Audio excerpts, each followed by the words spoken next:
Hey,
this shit fire up.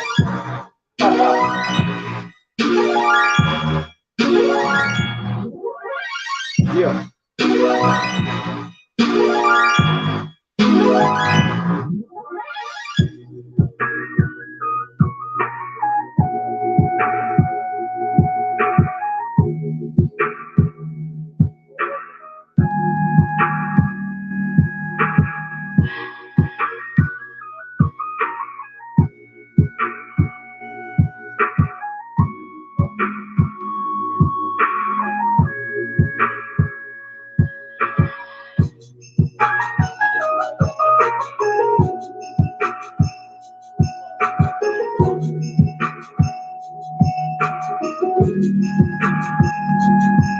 Hey.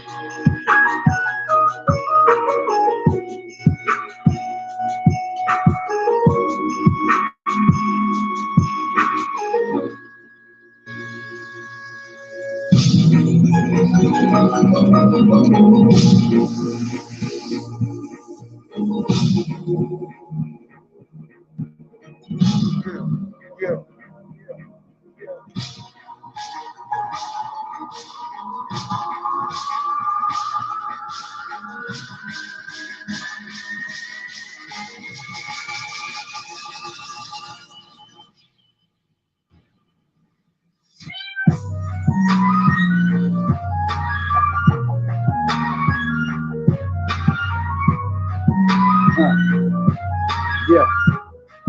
Yeah. Feeling my top, feeling my dreams. I've been sitting here just looking for scenes. Is it time? Is it what it means? Is it just the thing that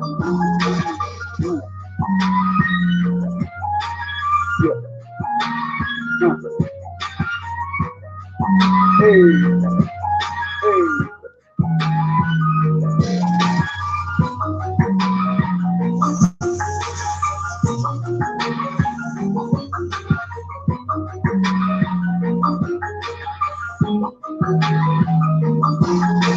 Salute everybody. Appreciate you for showing up. Man, what a badass song.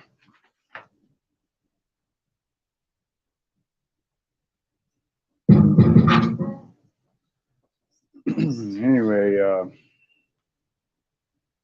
the song's called All the Way Down by a group called Hex Cougar. Really good song. Frequency, I should say, not really a song.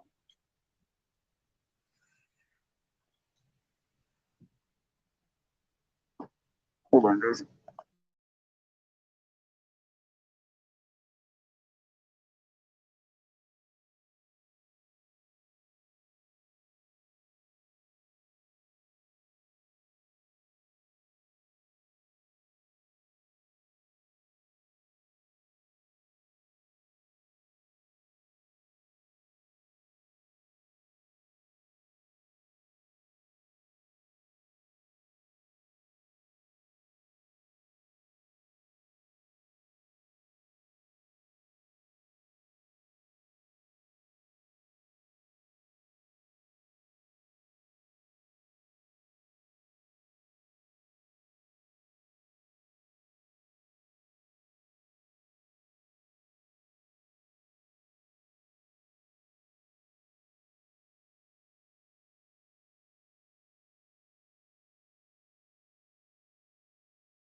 Sorry guys, I had a little deal with my dog there. Anyway, salutes to everybody. Hope everybody's day is going well. I want to talk a little bit about self-gnosis, self-knowledge. I want to talk about a little bit of the dream realm. I had a weird dream last night. I was sitting in my house watching my phone. And I don't know if this was projection from last night on Ian's stream, but I was sitting there watching Zetetic Warrior through my phone, and his face came out of my phone and started eating people. And I don't know what that means. It obviously means that, you know,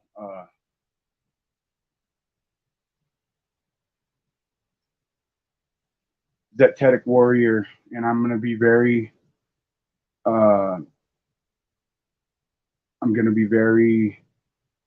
soft when I say this. I felt like he was trying to get through and eat as many people as he can.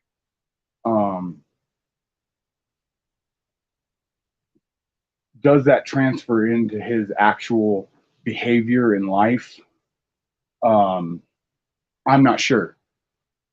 Lucid means to be clear, means to be, and I was lucid last night. I was definitely lucid. And lucid means to be clear. And if you break the word up, luce, luce is light. What was that one song? I got the baby on the sweetest thing in the world, right? The loose. And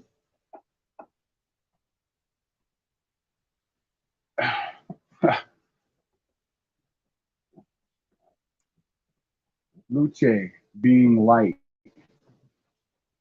and id being a manifestation or a story like an Iliad.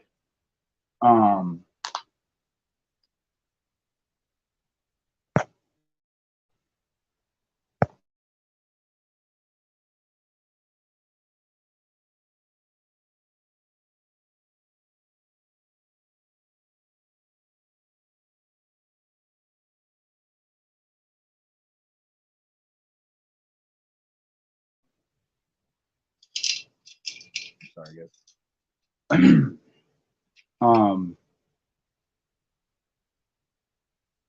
You know, to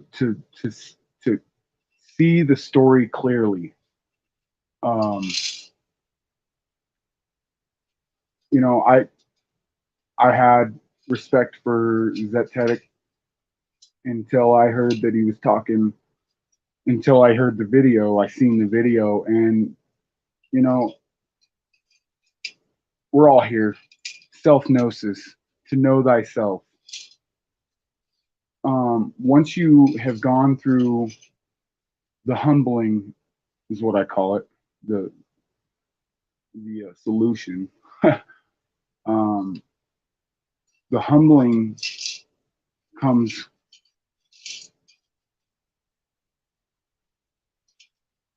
from the world beating you down and you suffering. When you suffer, you know what it's like to suffer.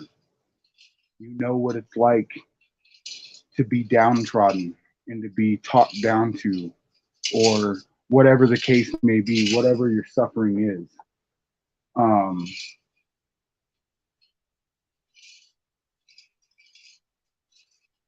when you see someone else and you decide to talk down to that person and talk out of the way and out of pocket, it really, like, and I could see it with Sunkissed. I could see it with you, Sunkissed. Your power literally was draining into him. Like it was, and it's weird, it's crazy because, it's through the internet. And it's like, even still, you could hear it physically in your voice that your power, what he was taking your thunder, basically. He was taking your power. He was taking your self-value, and he was attempting to. And because that's his control drama. If you notice, he's a very interrogative. He likes to bulldoze people into thinking what he thinks, into what he believes.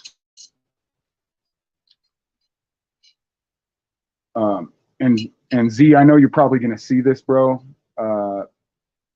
Your actions were unwarranted and very out of pocket. You were out of pocket, bro. And I agree with Ian. If I just came across you, bro, I really, literally just came across you with Ian. So I was grouping you in with Ian and thinking that you were really, really cool. And then I seen how you treated people, bro.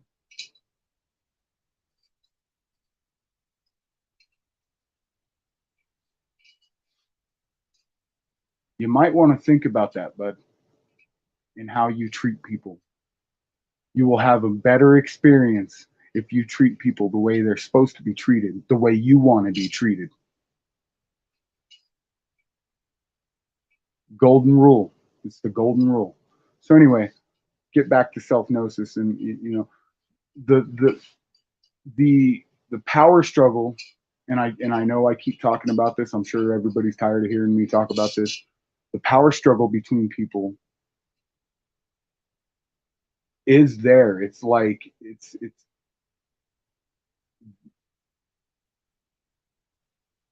people need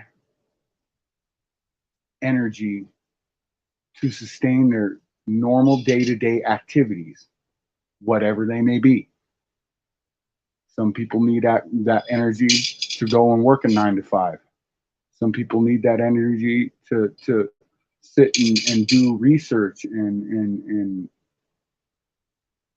come up with a way to create their own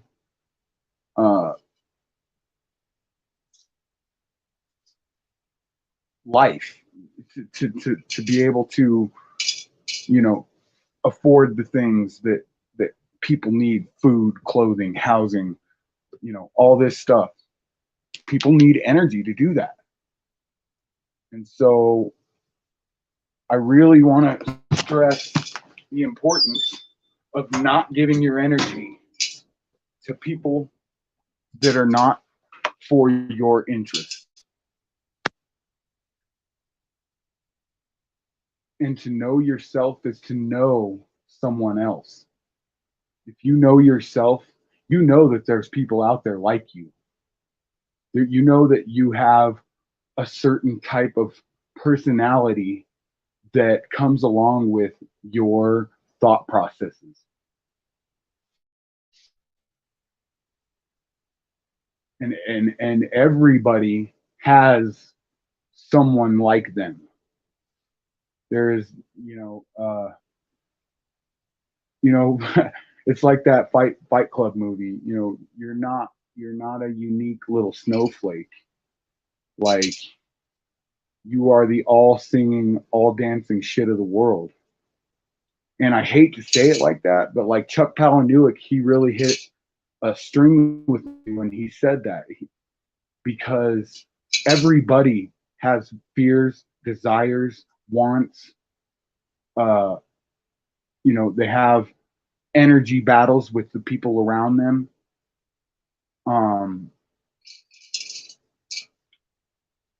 so to really know yourself is to know someone else. And to know someone else, for you to know someone else is for you to give energy, um, and self-worth. I guess, how am I saying this? To know someone else is to know yourself, is to,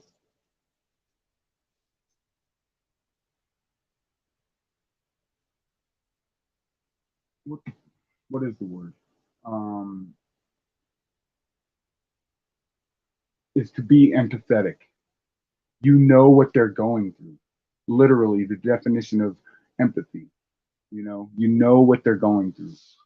And so when you know what somebody's going through and you've gone through that experience in those situations, then it brings you to the point of decision. How do I treat this person? How do I act with this person? And there are very many control dramas. But I want to get into that with Ian and talk with him about it, because I really like to hear what he says. He's got a lot more experience than me on these live streams, and I really would like to learn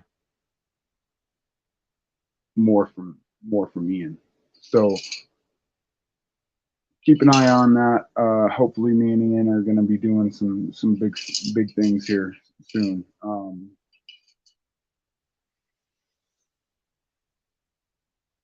I will not accept behavior like that, and anybody that does accept behavior like that, let me check the comments. Anybody that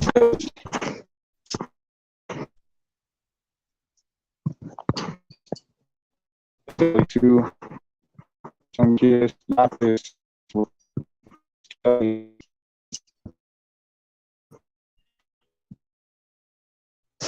Um,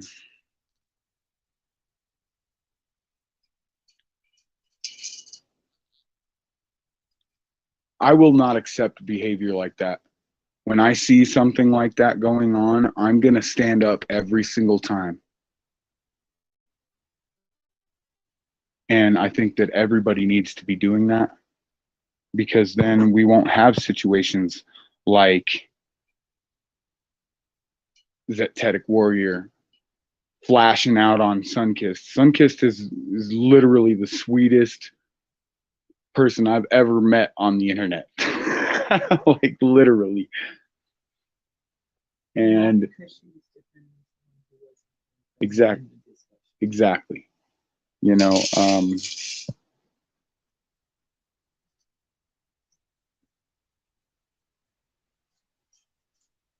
I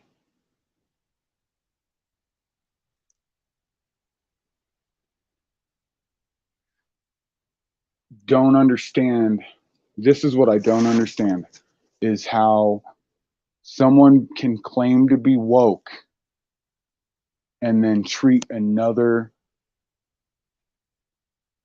fellow brethren, because a brethren, we're all brethrens, we all breathe, we're all brothers and sisters, brethren.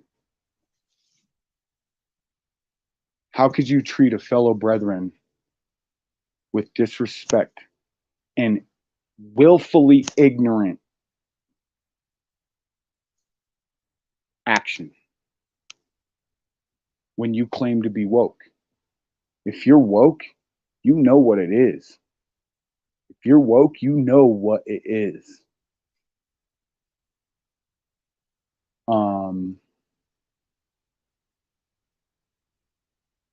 And for you to know what it is, it takes introspection. It takes you looking at yourself, figuring out, hey, this is this and this and this and this and this are a part of me.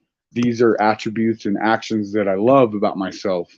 And then you got the other hand of this, this, and this, and this are the actions and behaviors that I really despise about myself, the things that I really dislike about myself. And so, like, when you know that you don't like about yourself and the things that you do like about yourself, you can harness or denigrate, you know, based on either um, some, you know, based on you can hone personality traits, and you can change yourself so that you're not making other people feel less important, because you're just as important as everybody. Uh,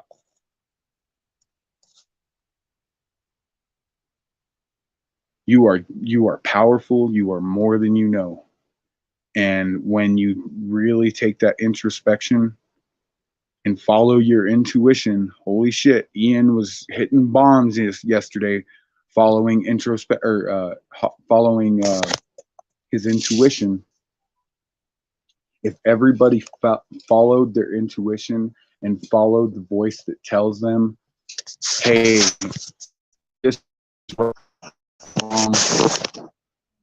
um, blah blah blah." Um,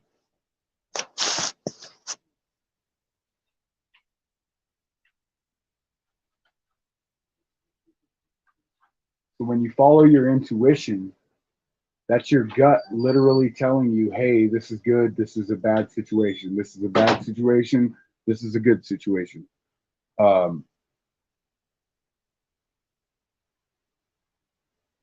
and it really takes introspection to really learn how to use your intuition, how to use, because some people have learned to ignore it. Let me say that again. Some people have learned to ignore their intuition.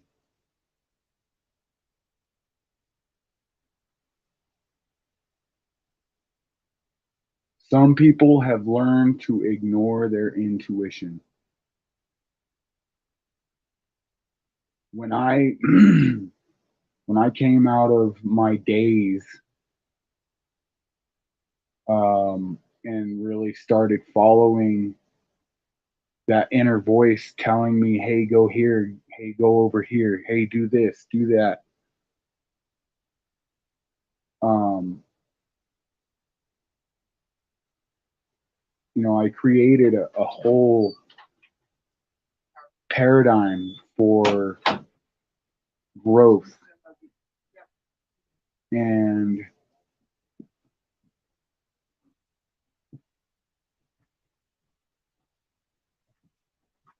I created a paradigm for growth and objectivity. Um,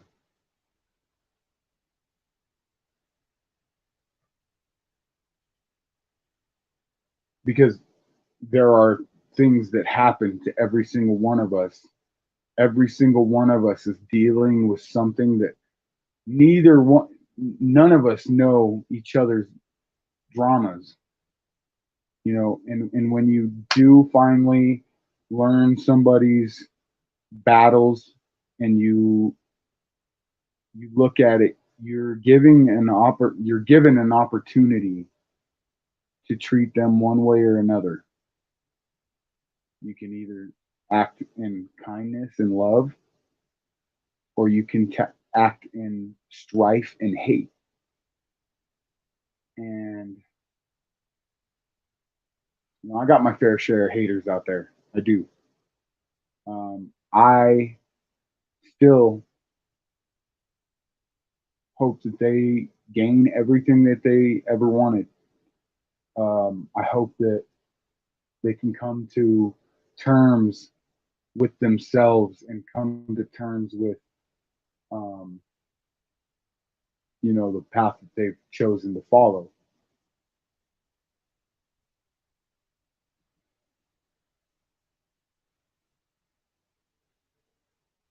When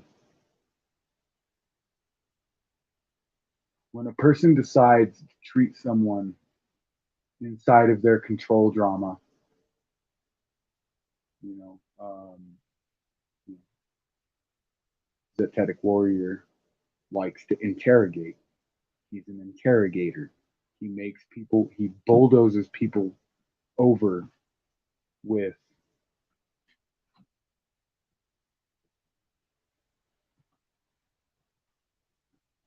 questions and rhetoric and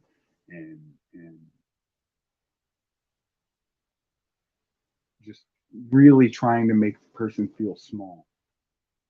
My control drama, I'm a passive aggressive. I like to let you think that I'm okay, and then when your back's turned, I'm aggressive. You see, so when you know these control dramas, you can literally stop them in the midst of you deciding to to treat one person some way or another person another way. And I really am going to encourage everybody to um, look at yourself and really look at, hey, what's my control drama? How do I argue in an argument? How do I make people feel when I'm angry? And once you come to a realization that hey, everybody feels, everybody hurts, everybody loves, you can come to that realization and understand that everybody feels the same things you do at some point or another in their life. Um,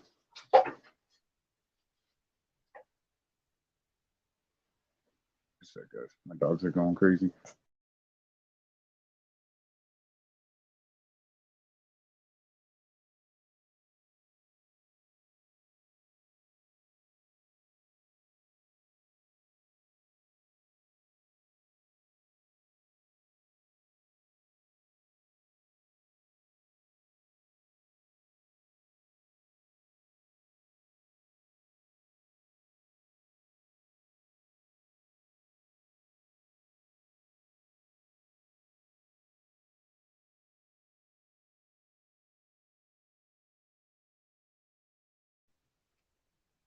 Chica, chill out, little dog.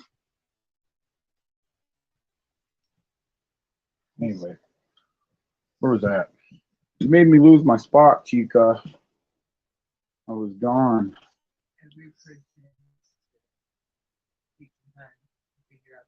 Oh yeah, introspection.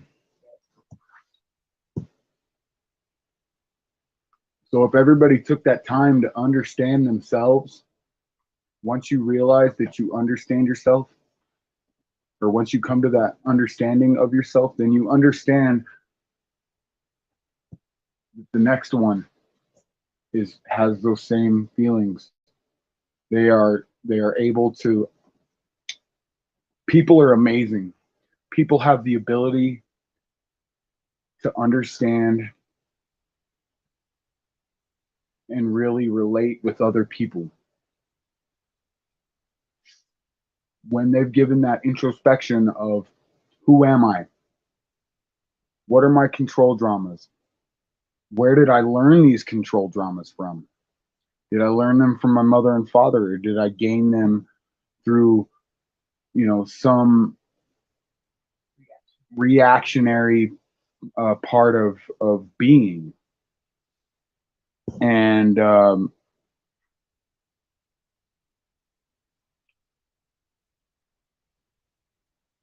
it's literally a never ending um, game. It's like introspection is literally all the time. See, exactly, John Nada. That's exactly where I was going, man. It's a 24/7 part of being. Was Rick back here?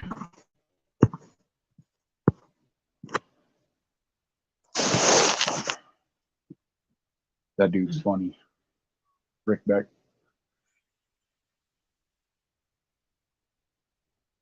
So the 24/7, it's literally all the time. You literally have to look at yourself all the time to see who you are. Because you can have this idea of who you are, but the fact that everybody else knows you, everybody else that knows you, knows a different version of you. Everybody knows a different version of everybody.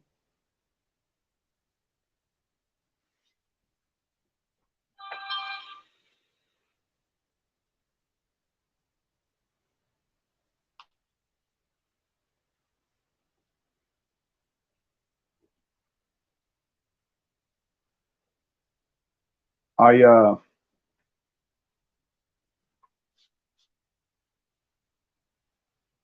So my lucid dreaming, lucid, luch. Let me go back to that. Is light, and id. Will you etymology id for me? Pretty sure it means like a story or a manifestation. I could be wrong. Could somebody in the chat maybe Google it or DuckDuckGo? DuckDuckGo, guys, get on to DuckDuckGo. DuckDuckDuck DuckDuckGo doesn't filter results like Google does.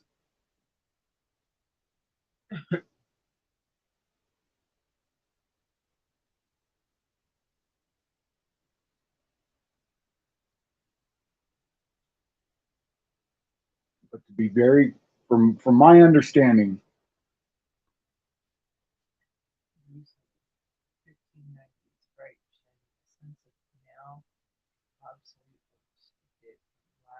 well, you got to break the word up. It's actually two words. Lucid is two words connected together. It's light and it's luch, Luc, and id.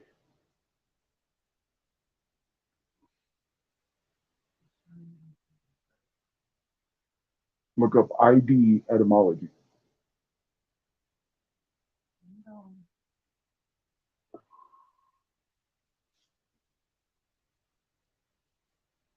Oh, dude, you're awesome, bro. 1924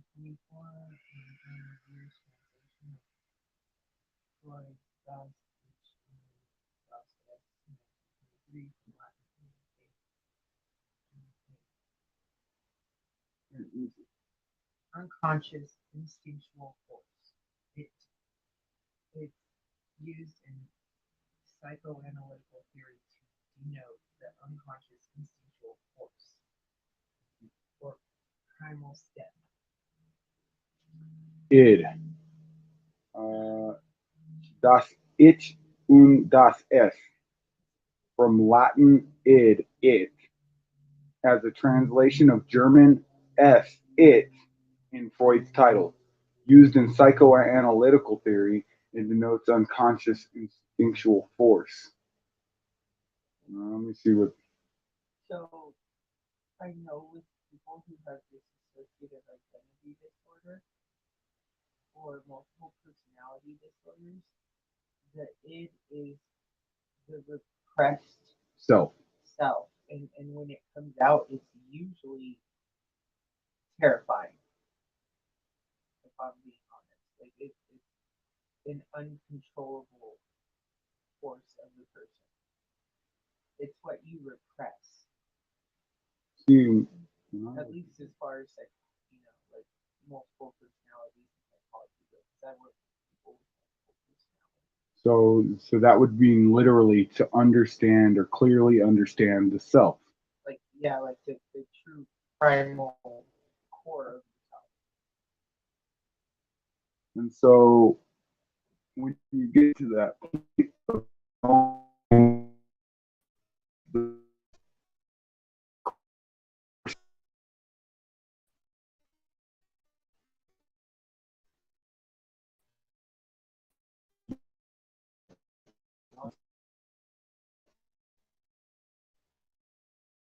attention towards fellow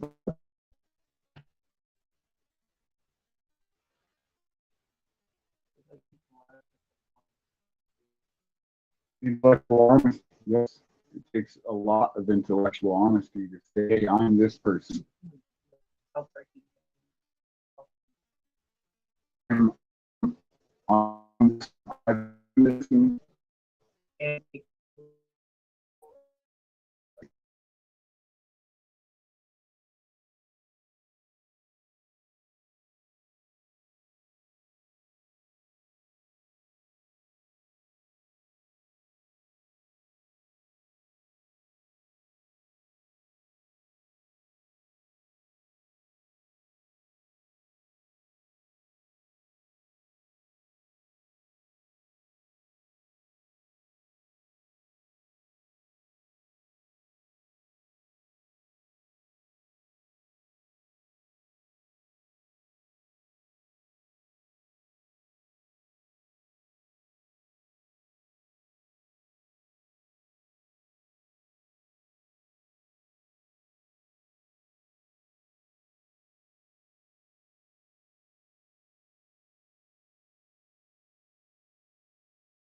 And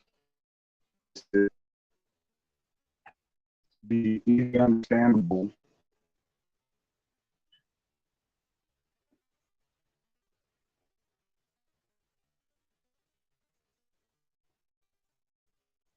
When you can easily understand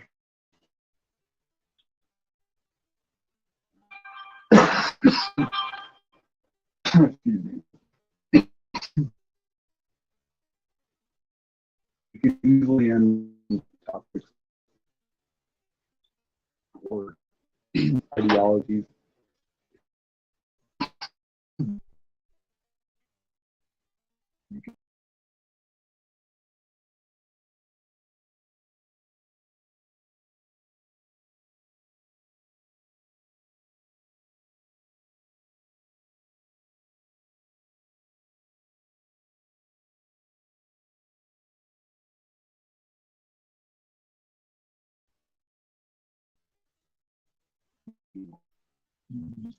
Proud of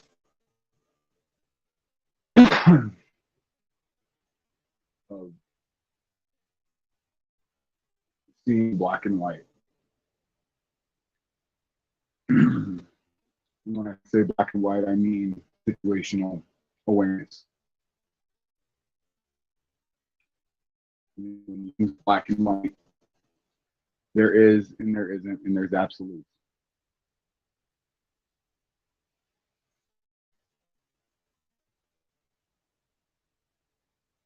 The extreme side of either uh,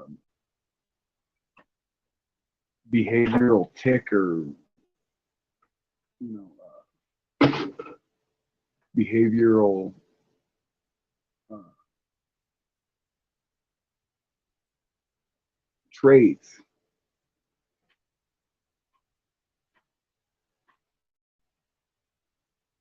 you can really come to an understanding of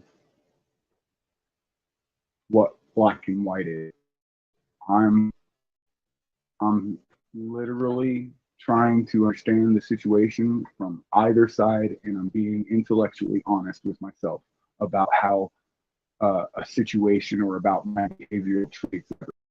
When you're able to look at black and white what is and what isn't. Um, part of that expression, it's really helpful coming to that understanding of who you are. See,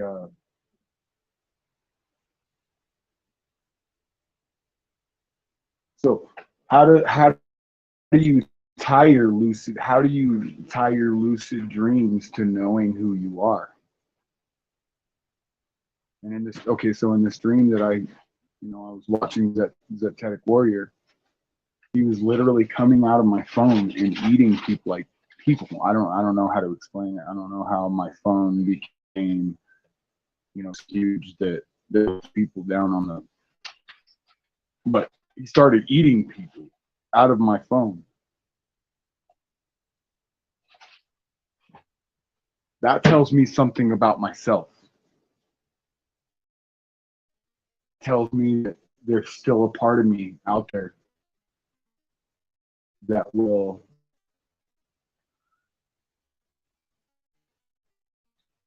tear other people down to further my agenda. And that is truly,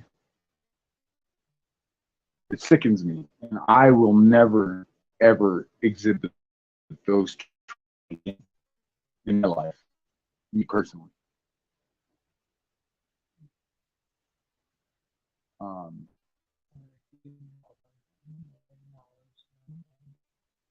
And if I do, and I'm called out by a person, exactly, I will give my best to rectify a situation, reconciliate, recover, however you want to put it, and correct the behavior. Because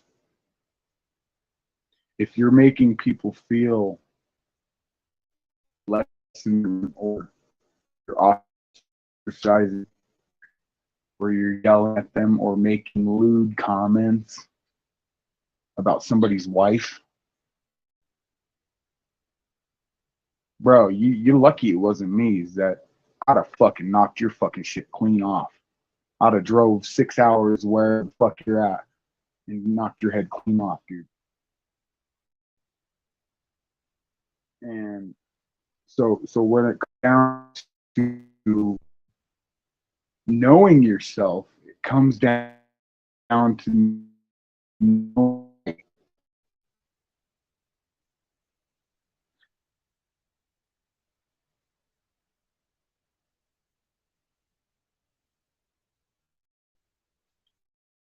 It comes down to knowing yourself. It comes down to knowing what's right.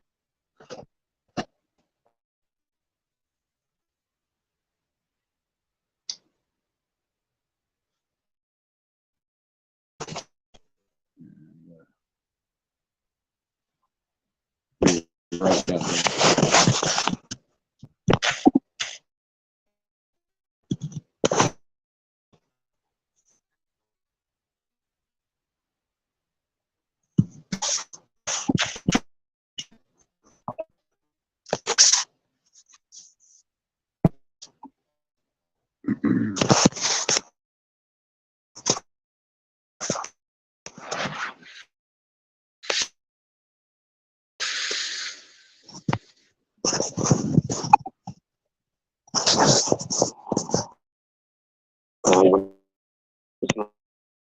Bro, thanks for your message, bro.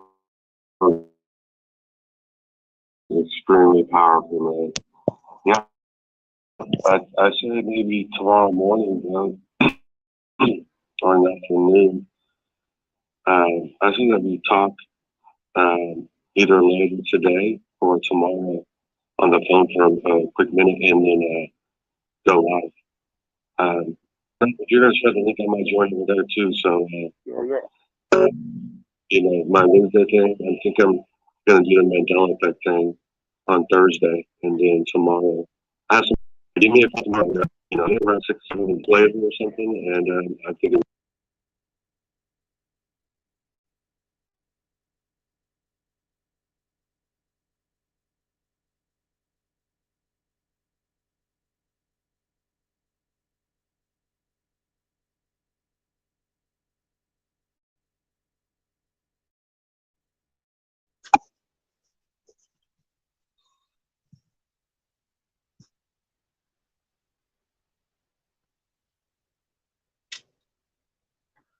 So there is 2 Sunkissed. Check it out. So I seen Sunkissed the other day. Yeah, all right. All right. I was wondering. Salutes to both of y'all.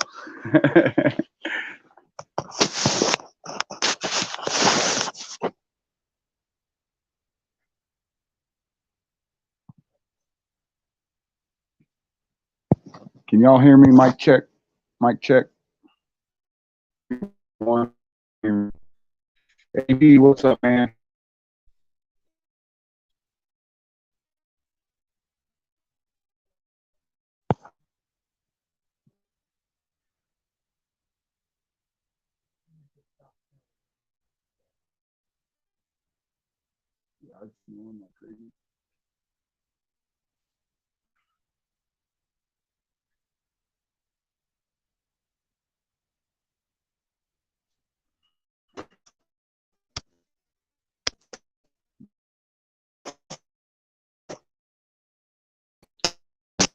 Anyway, fuck, I lost my point. Yeah, where was I at? Being honest with yourself and knowing when to stop yourself. Oh, And, to know you yourself. would have knocked somebody's head off if they would have talked crap about Yeah, yeah. you. Yeah. That was literally like the last thing you said.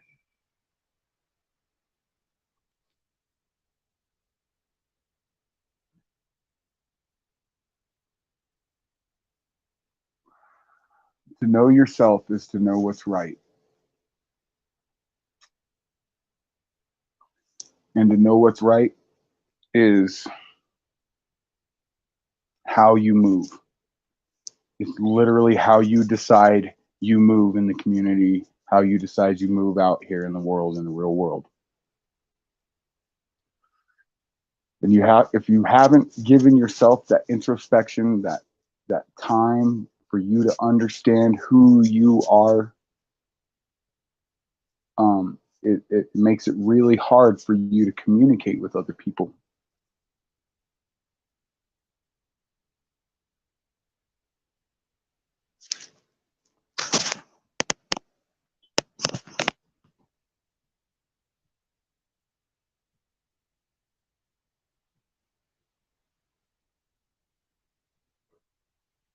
So when you know other people, you know yourself, you can come to a further recognition of what you need to do to move out here in the world. And to move out here in the world correctly, you need to treat people with respect. And I guess that's what this whole video comes down to, is respect.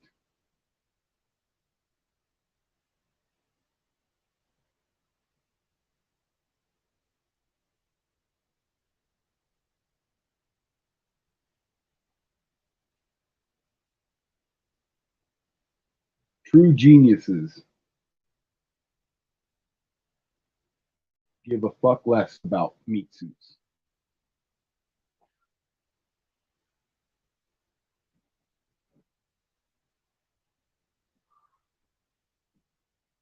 True geniuses know what it is to be themselves because they've given that introspection, that time.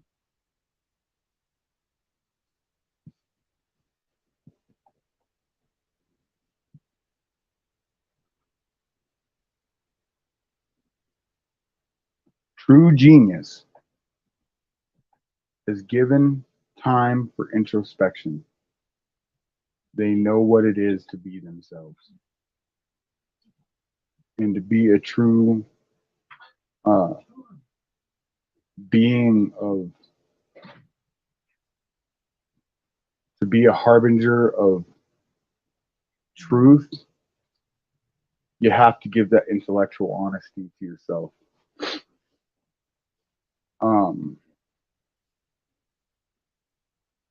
Much love to the chat, man. Much love to all you guys.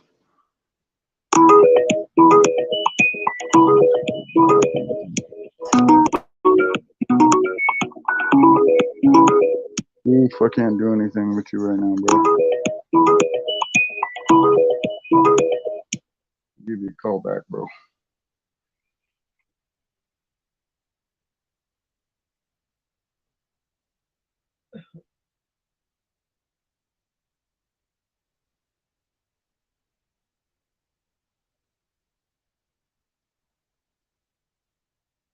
Respect. That's what it all comes down to. Giving each other respect. Giving each other the common human decency. And right here, AB.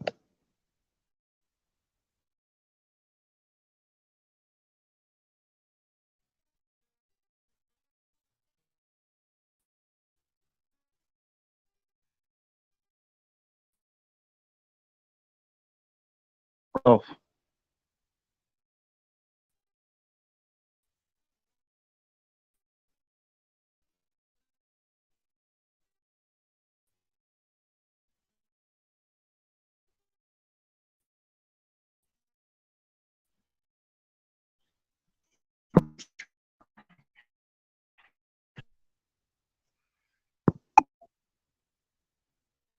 Anyway, I guess that's what it all comes down to. I'm going to drop a link for anybody that wants to come up.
uh,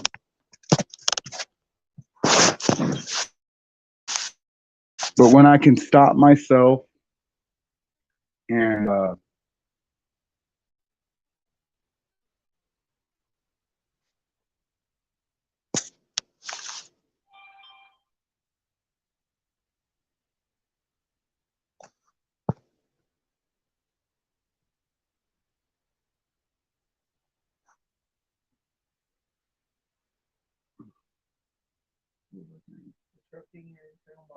oh yeah, sorry.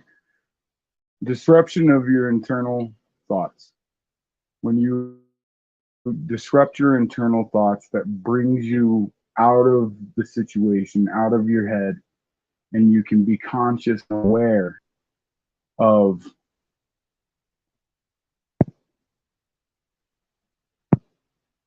let me get you out of here. You can be conscious and aware of the thoughts and feelings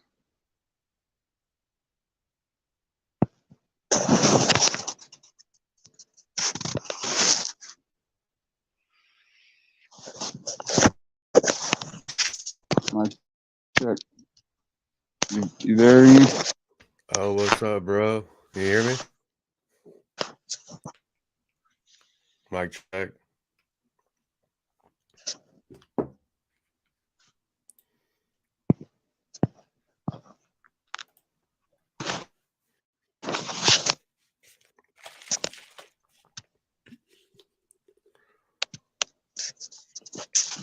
Check. Yeah, I can hear you. I think they hear me out there too. Yeah, I think the chat says they hear us. Shout out to the chat, everyone. Shout out to Jay Phillips, man. That was powerful, bro. Yo, what's going on here? I might have to do this another way here.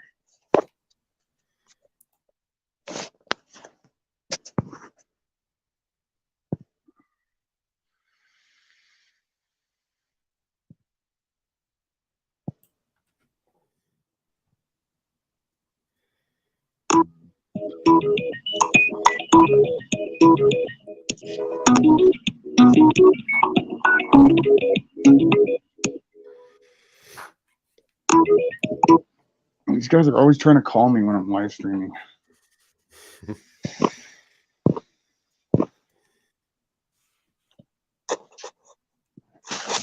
See, the distractions, you know? It's like fucking people. Ian, can you hear me? Oh yeah, I bro. can't hear You're you, bud. clear. Oh, you can't hear me? Can the chat hear me?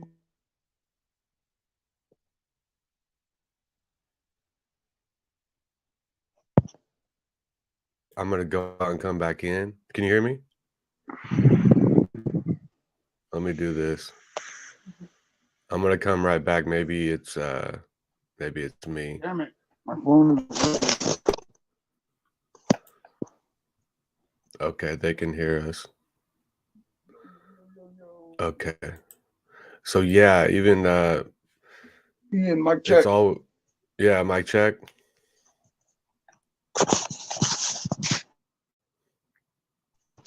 It's all good. We'll work through it.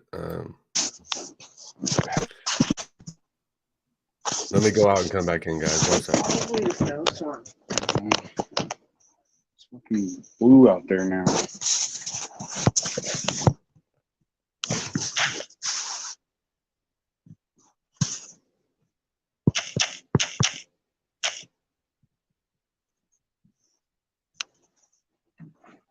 Oh man.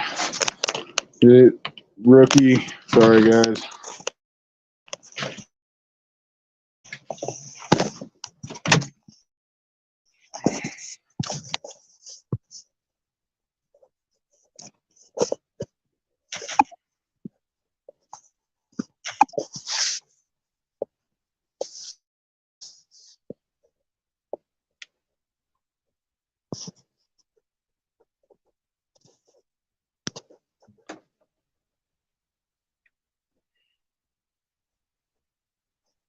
Yeah, fuck.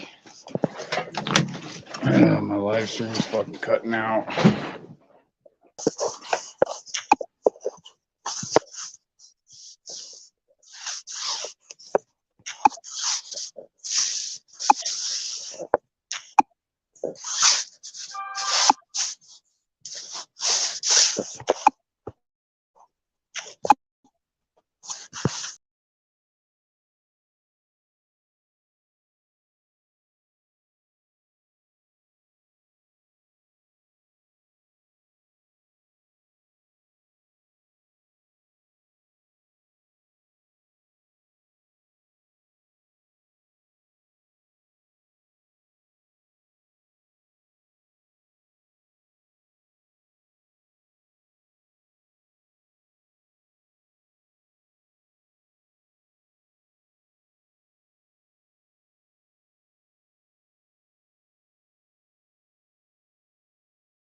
Ian. Yeah, Mic mic check. Oh, nice. Ah, sweet, dude. Yeah, even the host sometimes it's best to go out and come back in. I even have to do that a lot, so I understand. It happens. Oh, yeah. Yeah, man. That dream, Jay. Yeah, dude, that dream was wild, especially Well, for. Go ahead. no, my bad, dude. I was just gonna say, was there more? Did you explain the whole dream? Well, okay, so I was looking at my phone in the dream, and all of a sudden his head comes out and starts eating people. And I don't know. I think that's kind of when I lost lucidity. You know what I mean? Like, but yeah, that was pretty much it. I just really remember that part of the dream. You know, him being like a monster. You know what I mean? Like devouring people, and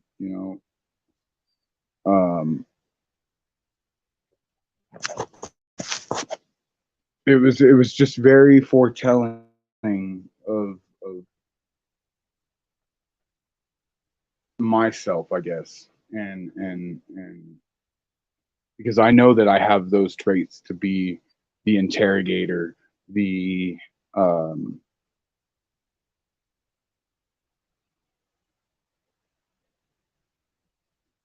I don't know if they were good or bad, but I I think that I think that they were just people, you know.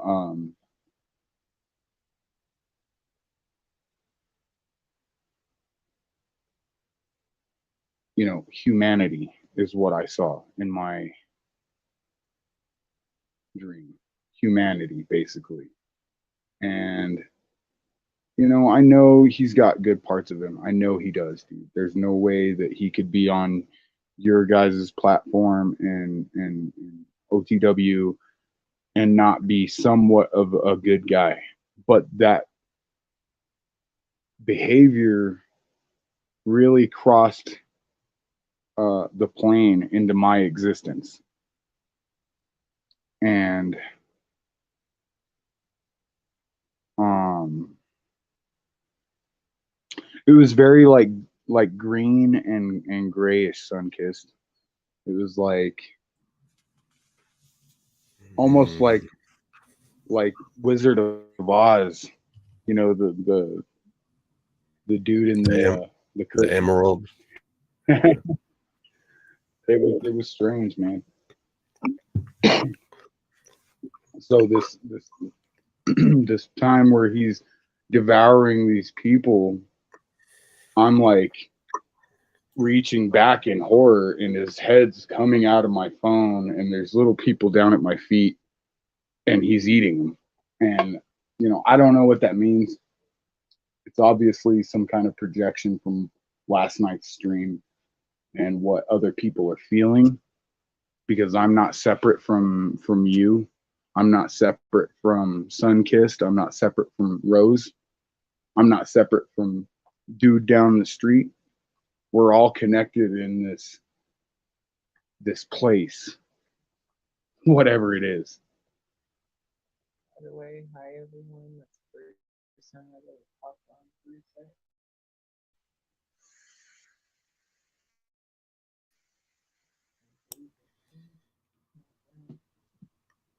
Yeah, I agree with you, man. Said hi everyone. You got to speak louder. Oh, hi everyone. First time I've ever. Usually just here in the background. Shout out to Rose. Yeah, that dream has me blown away a little bit. And what are your thoughts on that? Yep.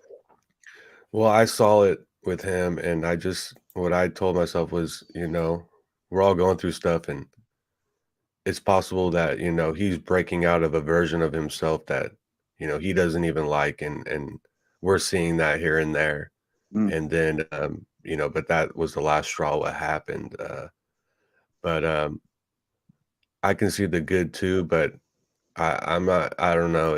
He's gonna have to, work on himself to connect with the vibe that's around. You know what I mean? It's like I just that dream is very telling for me. I don't Correct ever that, my friend. remember dreams, like I never remember them. So when I hear people talk about their dreams, it's crazy. But Yeah. that dream's that's very telling for me. It has me kind of just like it's very interesting. And that's the exact vibe I get from him on a lot of these actions or these moments he has. It's like, but people focus on the things that they might have resonated with, and then you know, and then they stick on that. But these other things, I try to take the whole package, but it's just too much with this guy. There's something, And it's like, there's something there.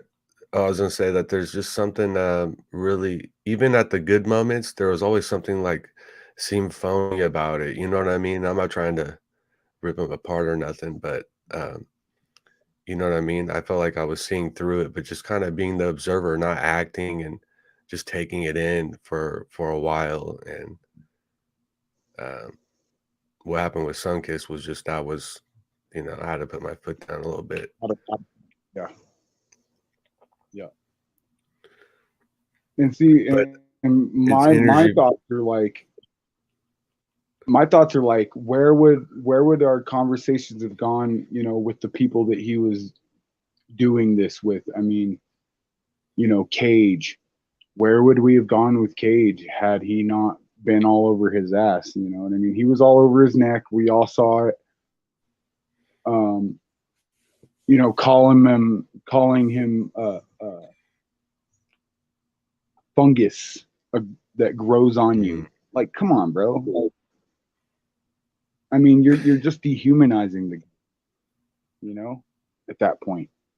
And it's like behavioral correction. If he was to come correct at you and be like, hey man, I'm sorry, and come correct with Sunkissed and be like, I got a little into my feelings, blah blah blah, and then correct the behavior. And it's like it's kind of iffy though, because it's like where do you want to give him the chance to even apologize? Because I don't want him on my stream. I don't want that kind of energy and hatefulness. Because the ones coming to watch me are real people. The ones coming to watch me are real people. Mark,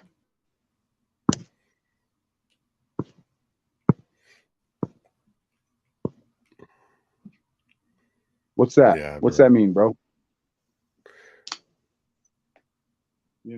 It's like we're all human. We're all here. We are all here. We all have fear and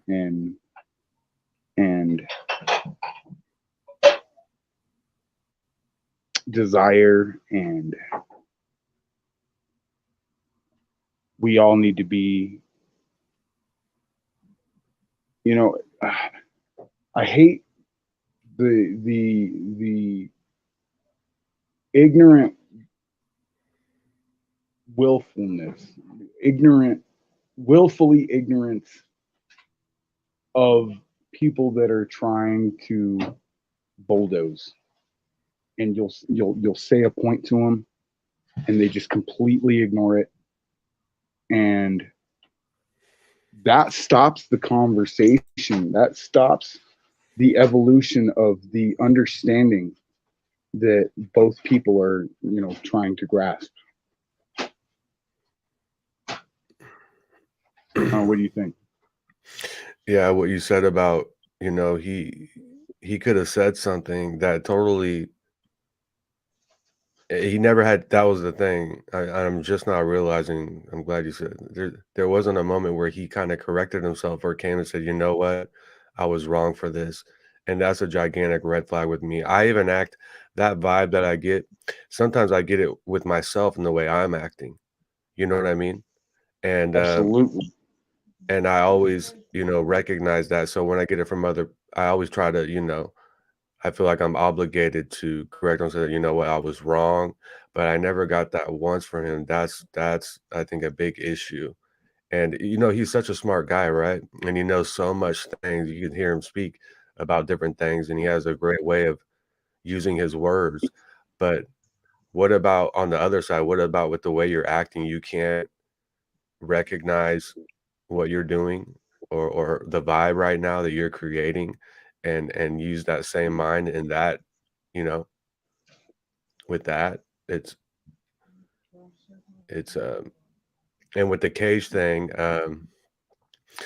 the thing that was really weird about it is because when you went off on Cage, it was the exact words and vibe from the other 2 times. It was like it really shocked me. I was like, "Wow, he's saying the exact words, the exact everything as the other 2 times a week and 2 weeks ago." And it was like it was this Yeah. I don't know how to describe it, man. It's really weird.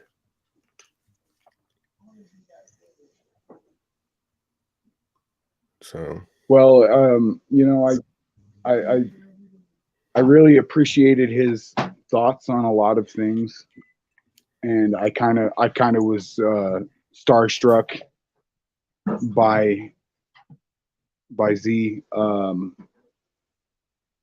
because I was like, man, this guy's saying everything that I'm talking about, blah blah blah blah blah, and then I see him treat people the way that he treated, the way he treated Cage, the way he treated Sunkiss, the way that one guy that jumped on your stream. And it's like, where would that one guy have gone had Z not fucking chased him off and started talking shit to him right away? yeah, singularity. Yeah. I felt like that was my fault too Yeah, because I felt the vibe, and sometimes I feel the vibe and I need to act on it and make sure everyone's being treated respectfully. And sometimes I'm in the vibe causing it, but it's a specific vibe, and then I listen back and I like feel the vibe from a viewer's perspective, and it's like, uh, so I take the blame for that other stuff that happened with Cage and Singularity. I should have um, stood up, but it doesn't. So I'm learning, and I think what I notice is every time I get this vibe, I should act on it because every single time I regret it. And so it even yep, happened again yesterday with Squid, and it just shows you when you don't act on it, we got to protect not just each other and stuff, but also the energy that's floating around the best yeah, we can. And sometimes things get out of hand, and yeah. sometimes there's chaos, and it's okay. But uh, we have to have time to think too. Things have been going so fast, like you said, like we have to give time to like process things and have more empty spaces. And people think they need to fill in the silence, but we need silence sometimes. We need those moments. And so we need to slow things down in these conversations and really try to understand people, and like you said, give Absolutely. definition to the words and what they're saying and elaborate more and really hear people out. It's so important, bro. And that's what I'm trying to get Yeah. to. And in the process of getting to it, I'm gonna not move exactly the way I should, or, I'm gonna make mistakes, but you know, Yeah, we're all human. Yeah. yeah. I And just want to that's, be just like everyone communicate. else. My bad, bro. Go ahead. No, No, I you're was just saying, good. I, d- I don't like consider myself like the host. It's like sometimes I'm just a viewer, just like anyone else, but and I need to balance myself out more as the host, where I kind of also control what's going on in a way. Not totally, but I just don't want to be that. You know what I mean? But I realize that uh, it's all about the energy floating around, and you got to protect it. It's so important. You Mhm. know. Because I mean, somebody can come in and you guys be cooking, you guys be really cooking, and you being the host, you know, trying to control this energy, it's like it gets very hard, I'm sure. And um the energy that needs to be protected is that energy of growth, the energy of love, not fear, not fear mongering. um when people can really understand each other, nothing is going to stop us. When we can talk and be real with each other, nothing's going to stop us, and we'll be able to do uh the things that will liberate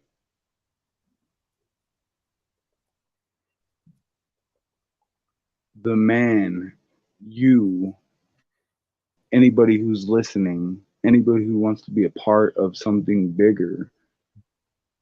um, you'll be able to understand yourself and understand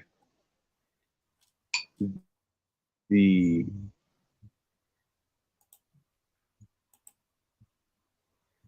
the liberation that comes along with understanding each other. Because once someone truly understands another, that's when the correct actions come through, and the correct behavior, and positive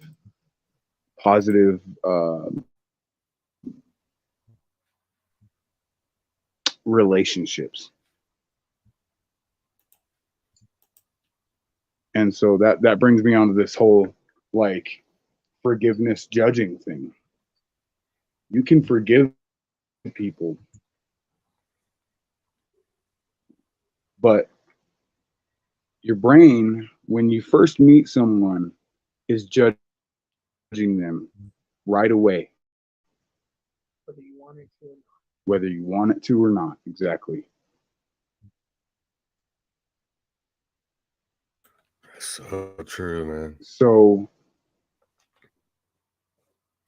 you have to also learn how to control this judgment. And it's like, okay, understand who you are, understand who you are to understand who you're talking to, right? Where the choice is passing the judgment and not Yeah, man. And so when people are willingly trying to understand each other, we literally will come to a spot where we can't be stopped. Anything we want to do, it can be done. Yep. Ian, Yep. what is the um what is the intention have to do with the behavior? I guess I want to ask everybody that. What does the intention have to do with behavior? Because in my world, intention is your will, and your will is your decision, and your decision is your action, which drives your behavior, which drives your will, which drives your thought. You know what I mean? Like, it all goes hand in hand. what do you think about that, bud? Yeah. Your intention is your will. Is that what you're saying? What does it have to do with what was that again?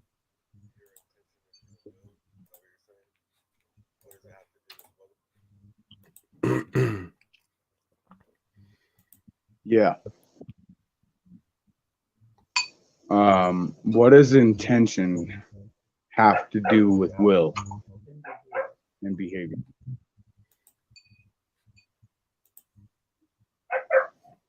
I think it has everything to do with it, you know. And uh,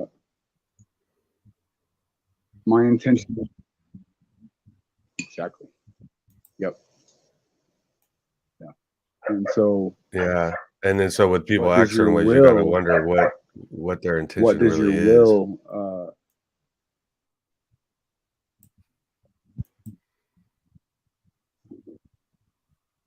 Exactly. So when people obviously aren't What trying is to their understand intention? you, yeah, when people really aren't trying to understand you, it's obvious, you know. And so, It's like, well, what is your intention? Uh, you know. yeah, they're just, yeah. Yeah, so when you're judging somebody and you're going through experiences with somebody and trying, Because, uh, and so that brings me to like, what is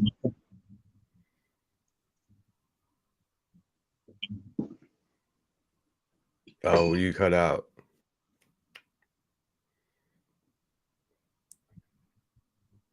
did I cut out? Did you hear Yeah, me? you asked a question, I didn't hear it.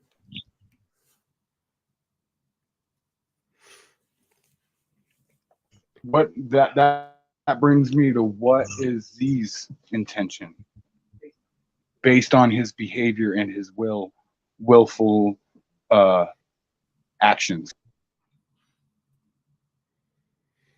Yeah.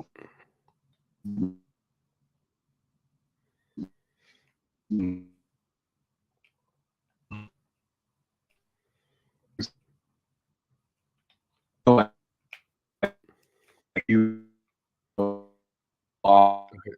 Oh, you're cutting out, bro. like, because a lot of the things he was talking about, yes, it's true. Oh, we lost him. It's a big shout out to everyone. Me and Jay Phillips will be doing something tomorrow together. We're gonna be collabing a lot, so it's a very I really like the vibe over here that he provides. It's like this really relaxing, mellow vibe that he's. And so I love it. It's the type of vibe I really like. So big shout out to everyone. We'll wait for him.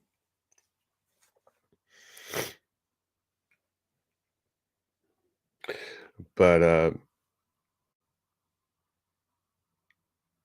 the intuition, I don't know about you guys, but my intuition's like been on fire lately. Like, these intuition powers that we have. I don't know if anyone else notices out there, but there's something intensifying with it. And it's something we already have, but it's like we're getting it back, telepathy, intuition. Oh, what's up, bro?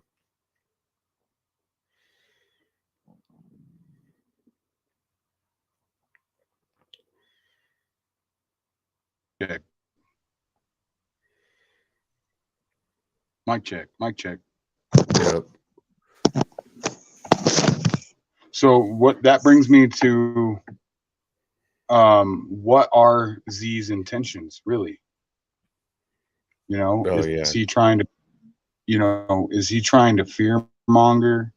What is his intentions really? Because a lot of the things that he says are very true.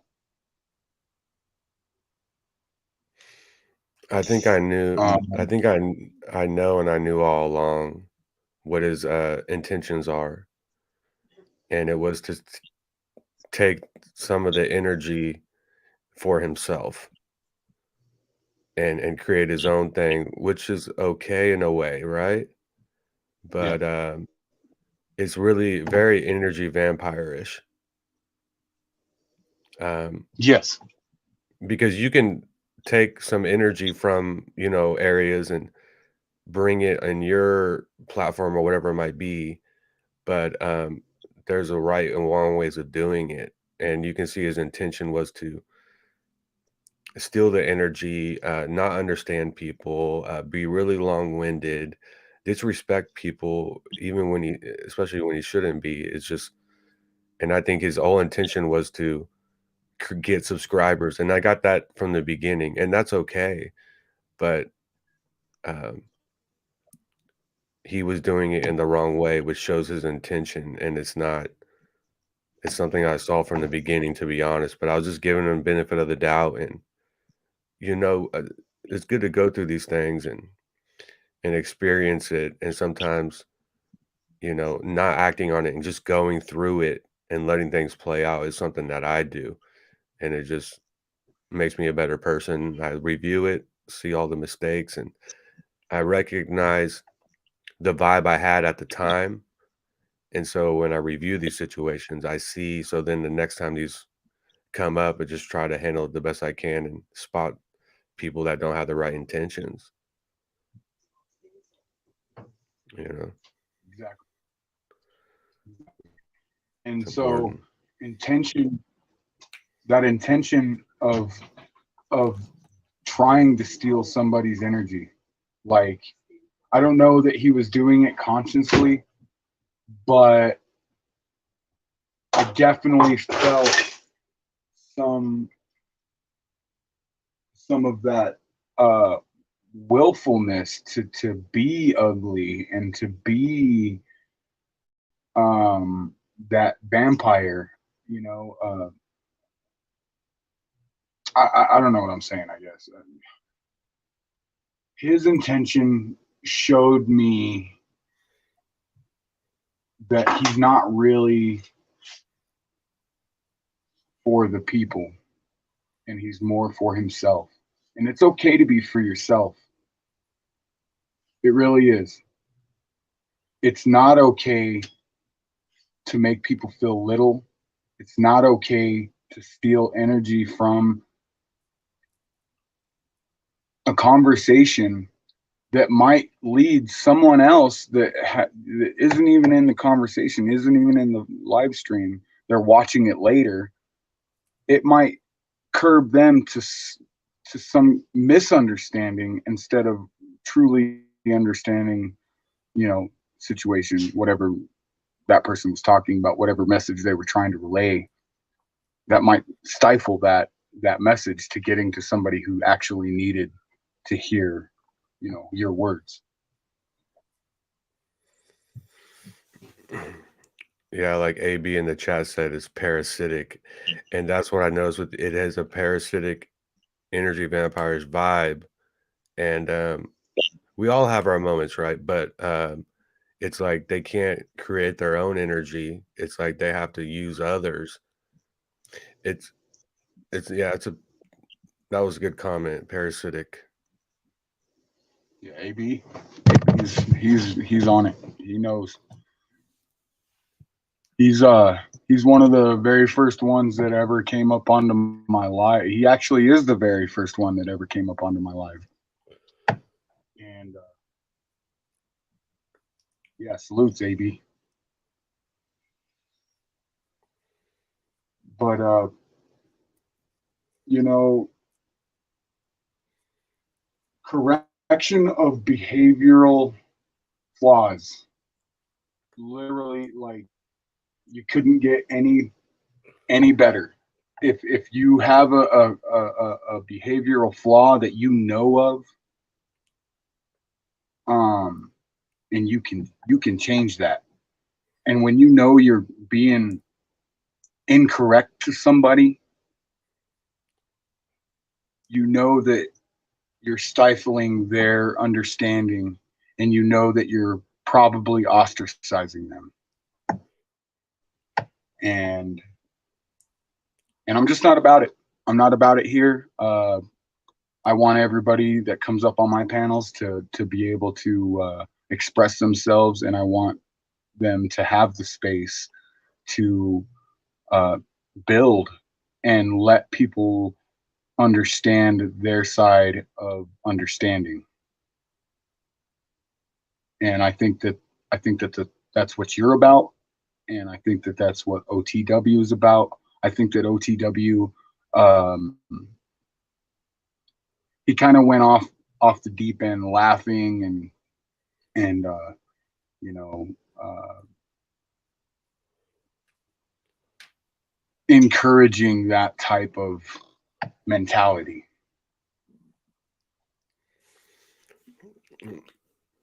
Yeah, you said it, the starstruck thing type of thing. Yeah. He had that type of vibe. I definitely understood where he was. It wasn't that extreme for me, but I knew the exact vibe, and you get a little, what's the word? You get a little like petrified, and you're not thinking correctly. And it I knew exactly where he was at, and I know he's a good guy, and I know he's going to rise above it. So that's why I quickly forgave him, being in that position. And I think he handled it the best he could, after the whole fact. Um, yeah, I just bothers me as well the people that don't see, um, the issues with all of this, and they don't see it. So it's like that's also part of understanding is understanding, going outside of how you feel about him and all the good things, and really looking at the issues and say, you know what, I like him, I like this, but there were some issues there. So Right. Right. And I'm not tearing the guy down. I, like I said, I really like the guy, but there are certain behavioral traits, like you're saying, that I just don't agree with, and I will not have that kind of energy on my channel. You know, um, truth is objective, and truth doesn't fear investigation. And all you have to say, if you're trying to bring up, certain topics, or if all you have to do is say it, because people will go and look. People are not stupid.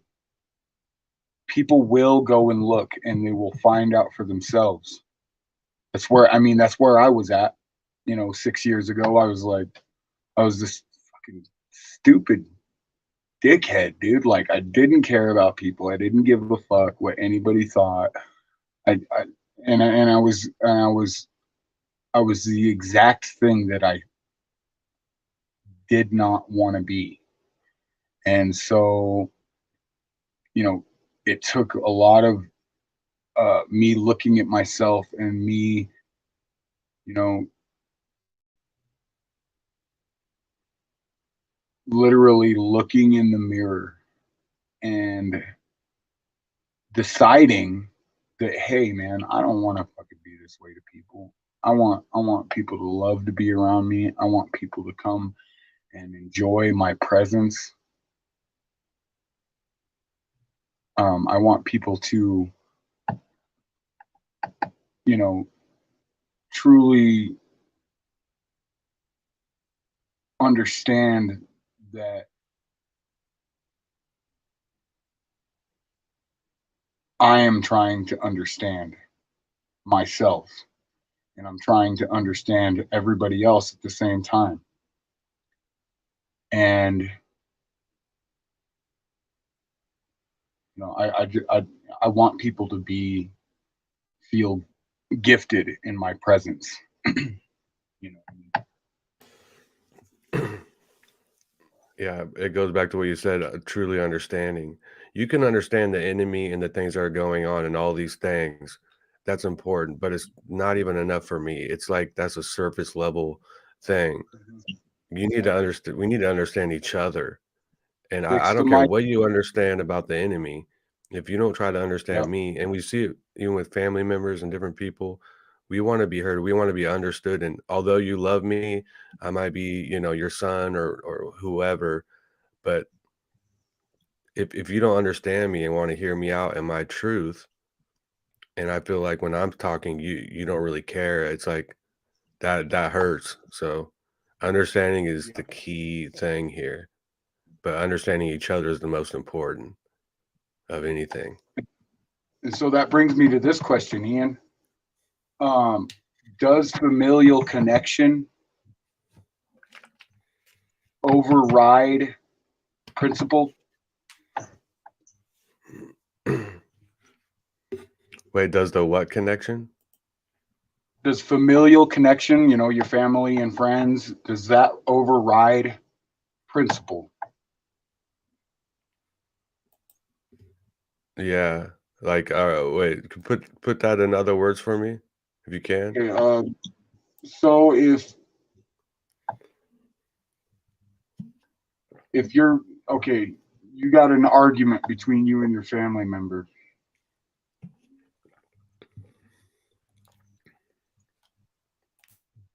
Does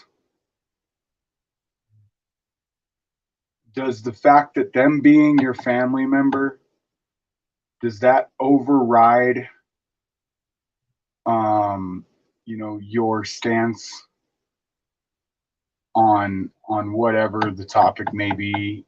Does that override your principal institution of thought? Does it? I don't know if I'm making sense. Like,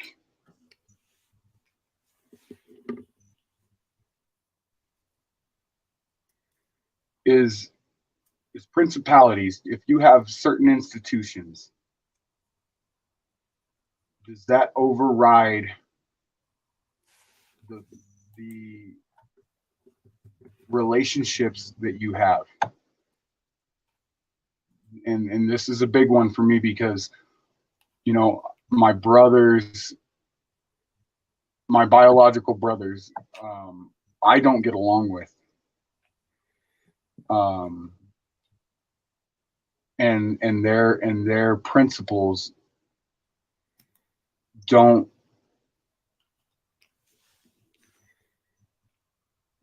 hold any weight. They don't hold any value because of their principles. For me, principles outweigh familial connection because it's the vibe of my tribe. It's literally when I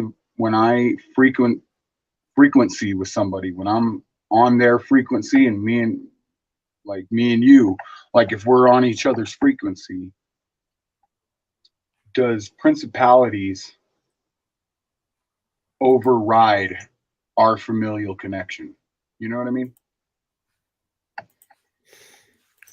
Does that make sense? Yeah, I mean, it doesn't, for me, it's important family and things like that, but for me, I have other people that aren't my family have more of an understanding and want to hear me out and get to know me more than most of the people I grew up with and friends that I've lost because of this. So, I think that, um, the family thing doesn't override at all. It's just there, but, like, I have family members that we barely talk because they there's people, that I've met through the channel that seem like they care about and try to understand me more and relate to me more than the people I've known my whole life, and Yeah, that's just a fact about it. So, it doesn't take away, I've just learned to maneuver and have discussions in certain ways and try not to get in that vibe where they're not trying to understand me and I take it personal and it creates more, division. Because I've been there many times with family members. So it's like, but it hurts because the thing is like I have to hear everyone else's crap and I listen to them and try to understand them. But then when I want to be understood and heard, now it's a problem, you know? exactly. So so So these soul connections, the deep uh s- energy connections, I don't think family, none of that is on the table, to be honest, when it comes to like an energy vibe. mhm, Because I might have the worst energy vibe with, no, I'm just giving an example, like my own mother. And I'm yeah, not saying that that's my mom. I'm just saying, you know what I mean? And that's just the fact about it. Um, but family's important. Don't get me wrong. yeah. But for me, blood's not thicker than water. I just don't have that perspective at all. Yeah. Yeah. Um, so there's no compromising with me, maybe in some ways, but it's And okay, so um, you know, does behavior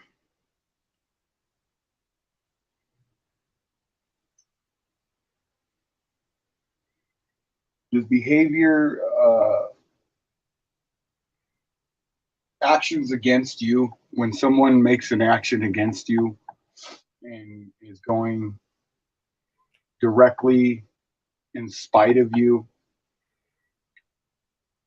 how do you handle those situations to where, you know, the party that is taking this action against you, how do you reconcile um, certain relationships, your relationship with that person, you know what I mean? Like when they come at you a certain way and are not caring of your feelings, not caring of what their action is, how it's affecting you. And when that person is family or friend and their principles don't match up to what they're saying, for me it's a big red flag. It's a turnoff for me because I truly want to understand uh, the people in my life, uh, the people that choose to be a part of my relationship, or that choose to have that relationship with me. You know what I mean? Like, and so it's like when you're saying, like, when I want to talk and be understood, I can't get that off because these familial connections aren't giving me the time or space to even talk. You know what I mean? Like, all right, so example is my mom. I love my mom. My mama taught me how to treat people, how to how to be genuine with people, and really show care and concern. Um, Yet my mom doesn't give me the time or space to get my points across, and so that familial connection, and and I might be coming off the wrong way with this, but that familial connection has less meaning because they couldn't give me the time that they expect from me.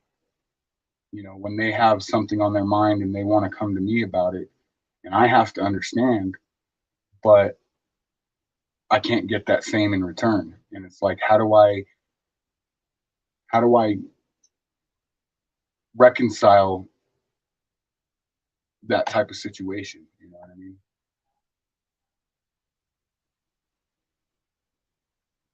I You got it. know that exact thing, man. I know exactly where you're coming from. I think with the family and things like that, it's like they get, more slack because it's like, well, if other people around that acted like that, it would probably be, over and away in some ways, or but with family, it's like you get more chances with me, I guess. So it hurts. It really does hurt because um it's like that's why I call it like energy and ping pong, it's like if you yeah, it's a tough. I'm actually in that situation with close family members and stuff, and it's not fun. So those situations are hard to deal with, and sometimes when you deal with them, it it kind of makes you not act the right way, you know, and distance yourself. And but yeah, that's a tough one, man. But I deal with that with my close family members that I still talk to a lot. And I guess I've compromised in a lot, just not even sharing, not even giving an opportunity to be understood, just listening to them and just keeping everything to myself. And then it does create more division. It creates a vibe I don't want because I want to be understood. And um, but when you don't want to understand me, it just creates a relationship that's not mutual, and it's not fair. But um, you know, then again, you know, a lot of people, they're victims of so many things, and they want they really have good intentions, you know, and they do love you, but it's hard to understand.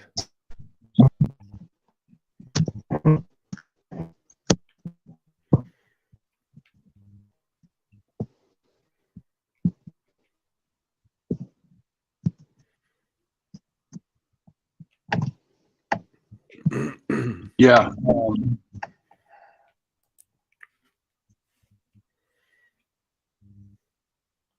Man.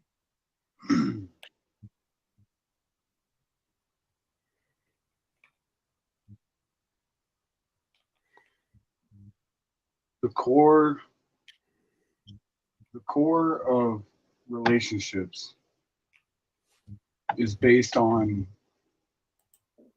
usually the core of relationships is based on two people's uh, common ground. Um,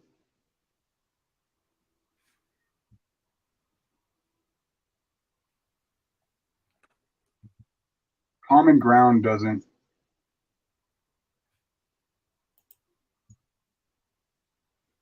make relationships concrete. What makes relationships concrete is understanding, um, that giving of energy, to say enough to say, hey, I care about what's going on in your mind. I care about how you feel. I care about what your thoughts and feelings are about the world.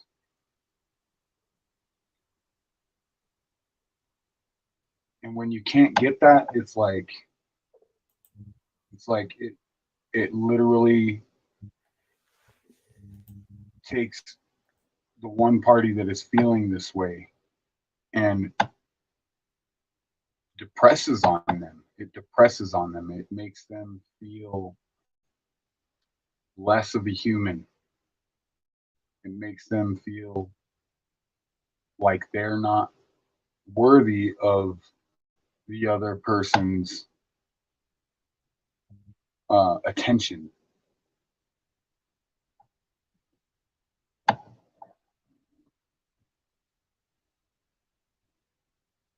And it's like, okay, so you ever heard of The Secret Life of Plants, Ian?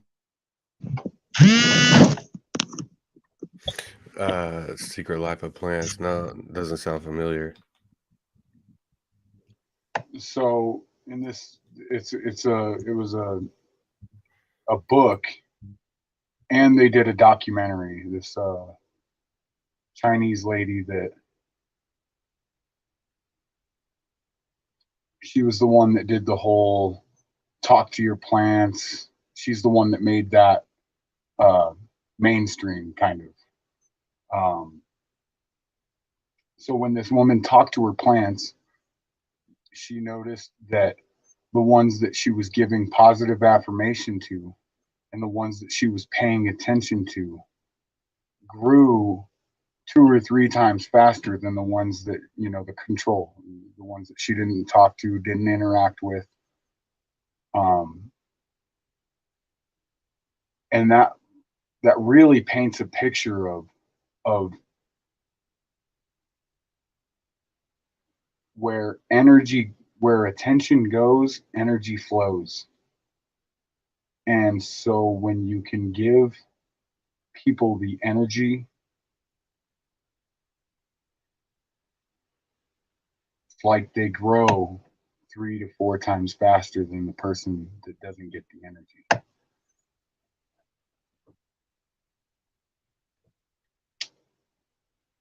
Yeah, And that's is deep. and it goes the same way on the other end of the spectrum. If someone is getting told that they ain't shit, you ain't worth it, you ain't nothing, they actually grow less than the control. They grow stunted, and that really paints the picture of where energy goes, or where attention goes, energy flows. And so if you can control the type of energy that you bring to the world, then you can control how the world grows. Because I want you to grow 1,000,000 feet in the sky, bro. I want you to go way up there, and I want to get up there with you. You know what I mean? I don't want to be down low to the ground when my place is up in the clouds. You know what I mean? Like,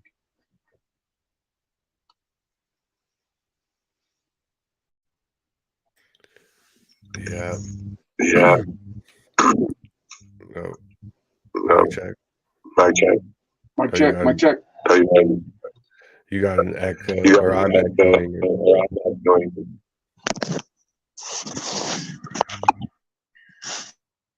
Mic check. Okay, it's good now. Mic check. Oh, Mic it's check. yeah. There's an echo. It's good now. It's Yeah. all good. There's an echo. It's all good.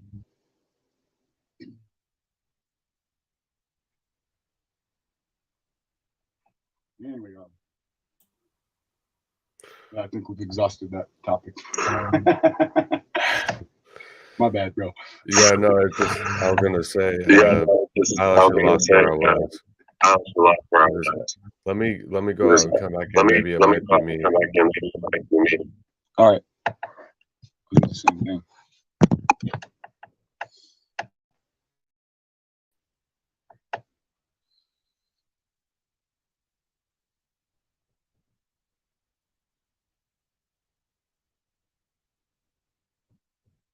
Bloody Mary.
Mic check.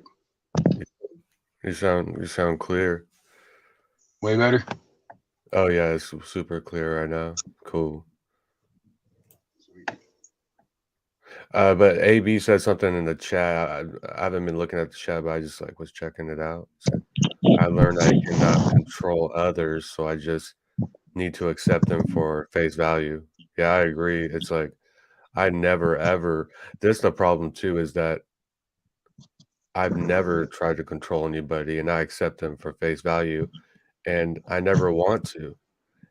But sometimes people from the outside they say that, but that's definitely not the intention at all.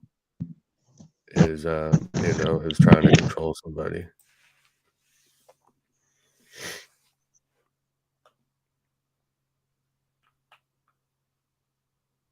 And see that like trying to control, uh, we all have these dramas that we've um, learned from childhood that bring us control in our life, you know. And so when you intend on that control, it really brings the meaning, I think, the meaning of relationship, you know, that it takes out a portion of that uh, connectedness, you know what I mean? Like,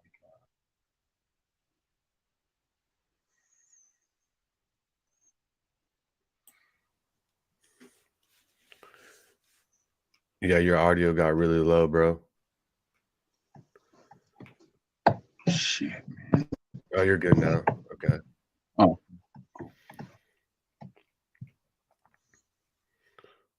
but that connectedness, I think that it really takes out the meaning of what it is to have that relationship. You know, when when you intend on trying to control someone or trying to take away their power and energy so that they can't uh, decide for themselves. Because you ever notice when you get really low on energy, you get really confused, and step is like the most work that you had to do, because when you feel good, it's easy to step, it's easy to talk, it's easy to get into people's uh, mindset. But when you are drained of energy, it's really hard.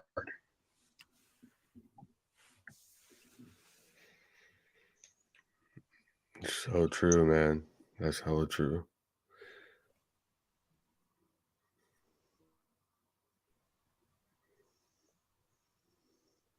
I mean, there's times where like I'll get through these 12-hour open panels,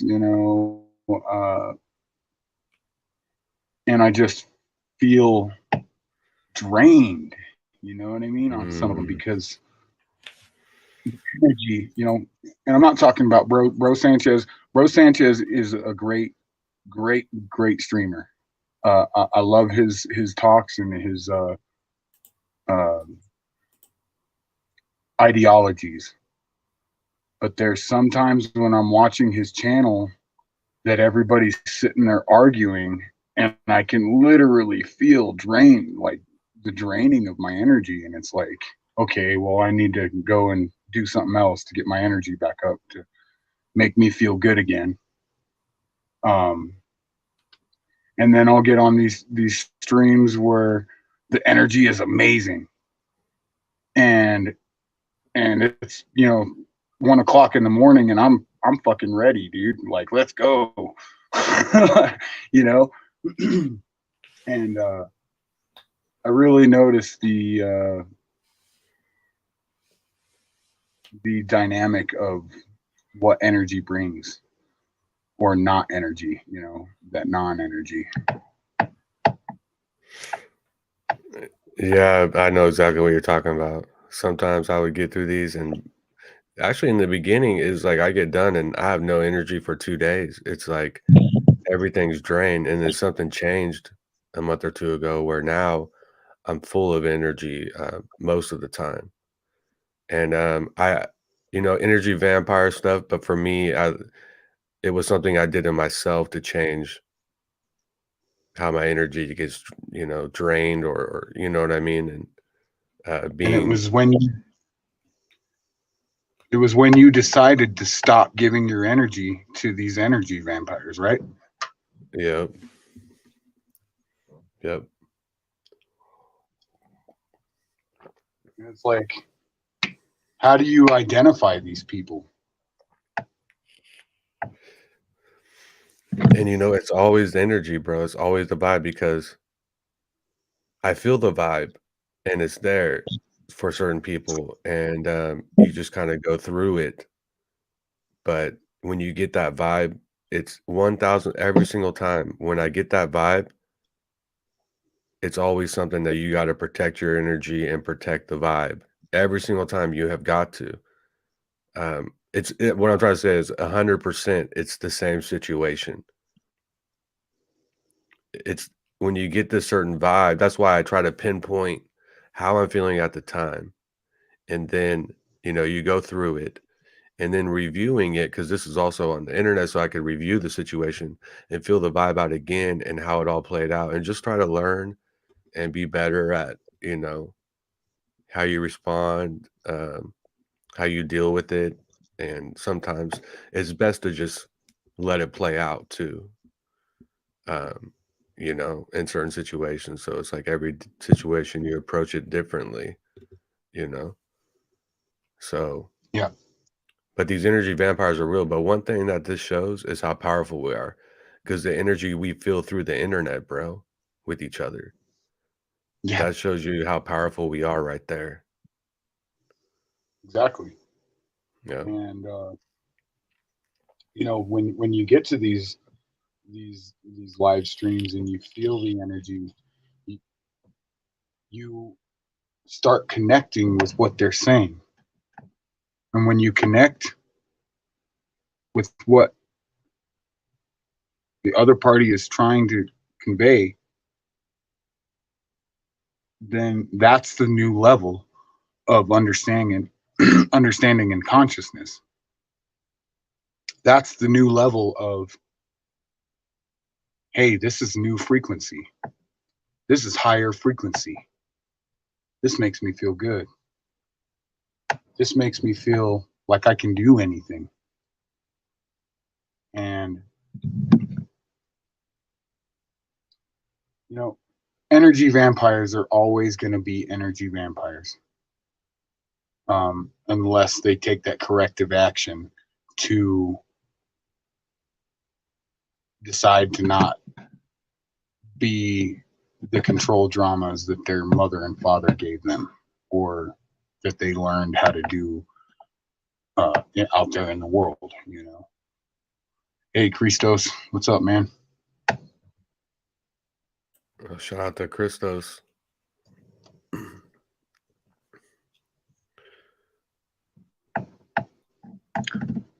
Miss Jelly says, just think about how much bad negative energies in this universe. We have to push out positive energy. 10 to 1 evil energy and against 1 light source. I'm telling y'all, I'm fighting. Salutes, Miss Jelly. Mm-hmm.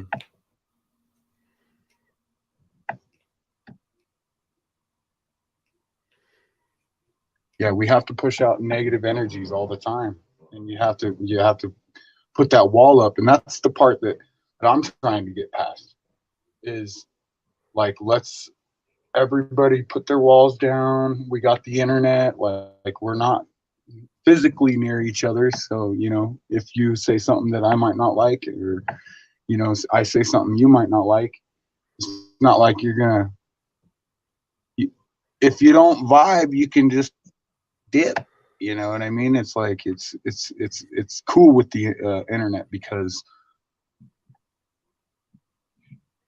you can be there and not be there. You can be there in mind, but not be there physically. And I think that should really be a gaining point to, hey, come have a conversation. Come up and let's have a talk. And I think that makes it a lot easier that to say, when somebody has a choice, that they can, hey, I can just click the fucking back button and see you later, dude. It comes to back what you said in the beginning, the correction thing, you know. Even with all that yesterday, even towards the end, there was some things that happened and things that were said it was totally wrong. And I was just again in that position of just viewing and letting things play out, and it's like it was, to be honest, see, that's the thing. I can look at myself and say, you know what, I was a little hypocritical by watching some things and not jumping in. And but at least I could come here and be a man and say that. Now, when people are go through this and act certain ways and they can't do that, that's the type of vibe that I can't be around, you know? So I can look Absolutely. at all my stuff and I can say, I was wrong, I'm wrong, I'm wrong, I was wrong, and I'll be the first to admit it. But I can't be around people that can't do that because if other people have that same correction for themselves and the awareness that they want to bring around to people, like say I was wrong, then we would really be unstoppable and there wouldn't be division with people, Exactly. and there would be such an understanding. Because I can't understand someone like that. That's not going to do that. Yeah. So Neither can I. And that's intellectual dishonesty. That's somebody being dishonest with themselves, saying, "Oh, I'm perfect. I never did anything wrong. I didn't make that person feel that way." And it's like you gotta correct it. You gotta give that energy out to get the energy. Um, it's love. It's like love, dude. You give love, you get love.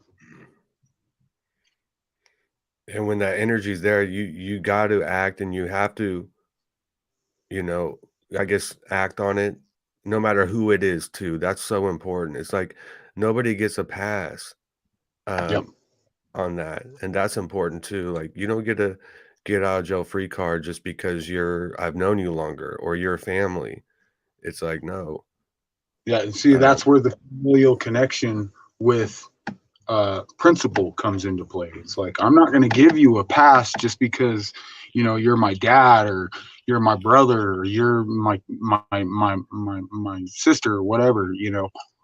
Um, we're going to be intellectually honest with each other and not let our familial connections override our principles. yeah,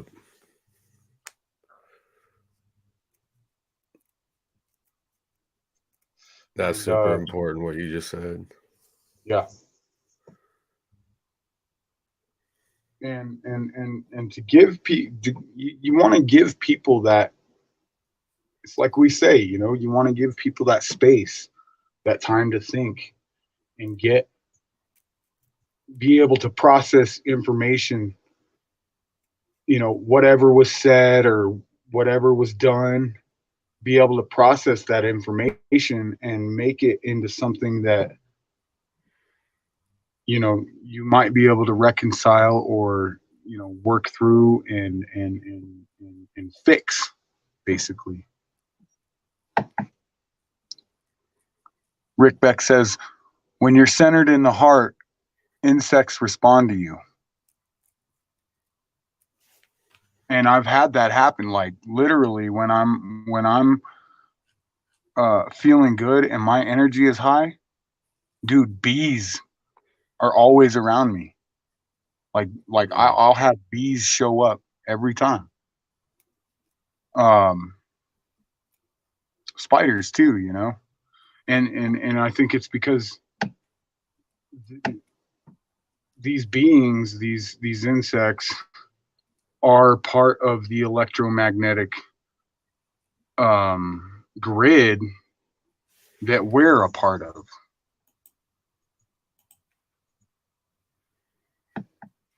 And so when you're vibing high, life attracts to you. When you're showing love, life attracts to you.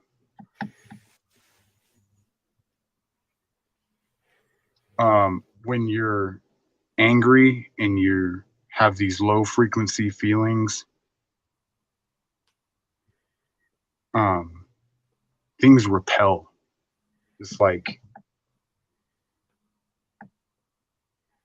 when I'm feeling good and I am trying to gain something,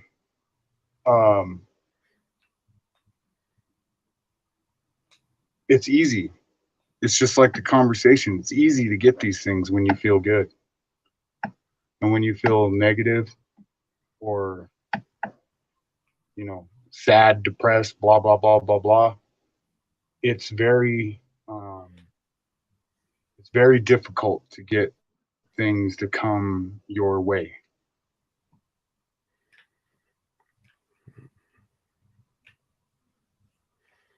Yeah. Yeah, like my job, because I'm like a chef, I've been in food and beverage, so it's like my job is like an energy uh, boot camp for me.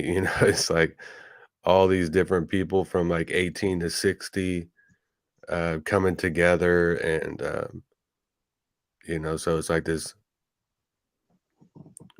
It's like this boot camp for me, and sometimes the vibe is just I'm in a negative vibe, and it like everything that happens around me, it just like turns into something negative, you know?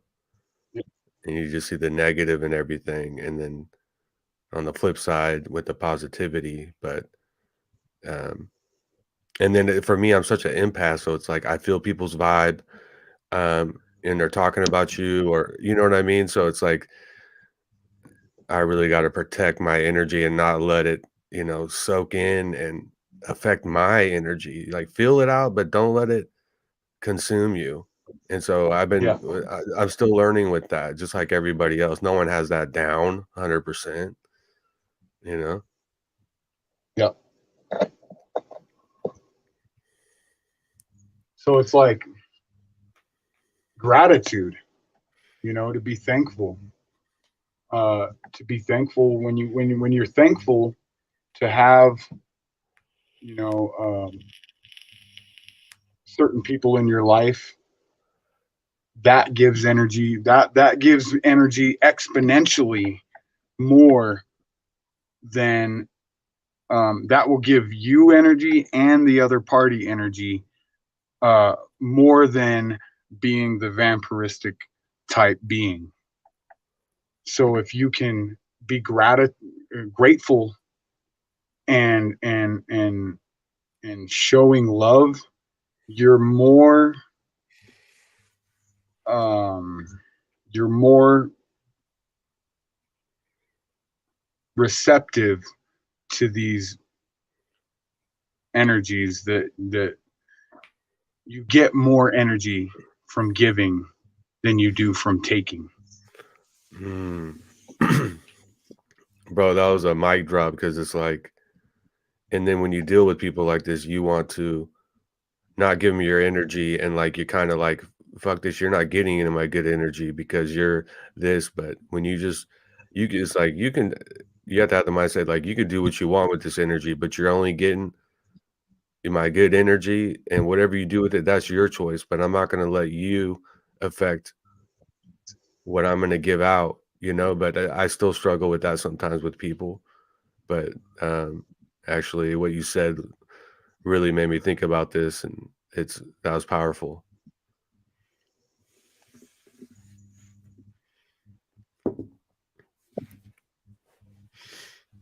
So you're in the food and beverage. Um, when you when you see someone sit down and have a meal, the first thing the, the first thing that I do when I'm sitting down to have a meal is I say thank you for this food, and I say it to the food. Um, and then I enjoy the taste. The taste. There's something about taste that really, like, if you can really really appreciate and really be grateful for the food, that's like best source of energy when you have good food. Good food, good tasting food gives you energy. And you wouldn't believe it, but it's because it's like the secret life of plants. Because, you know, Ian took the time to make my meal and he gave his energy to give me energy, and he created this amazingly tasting, you know, dish that, ooh man, it's so good. Rick Beck, exactly like the rice experiment. When good intention goes into creation, good intention is good in energy.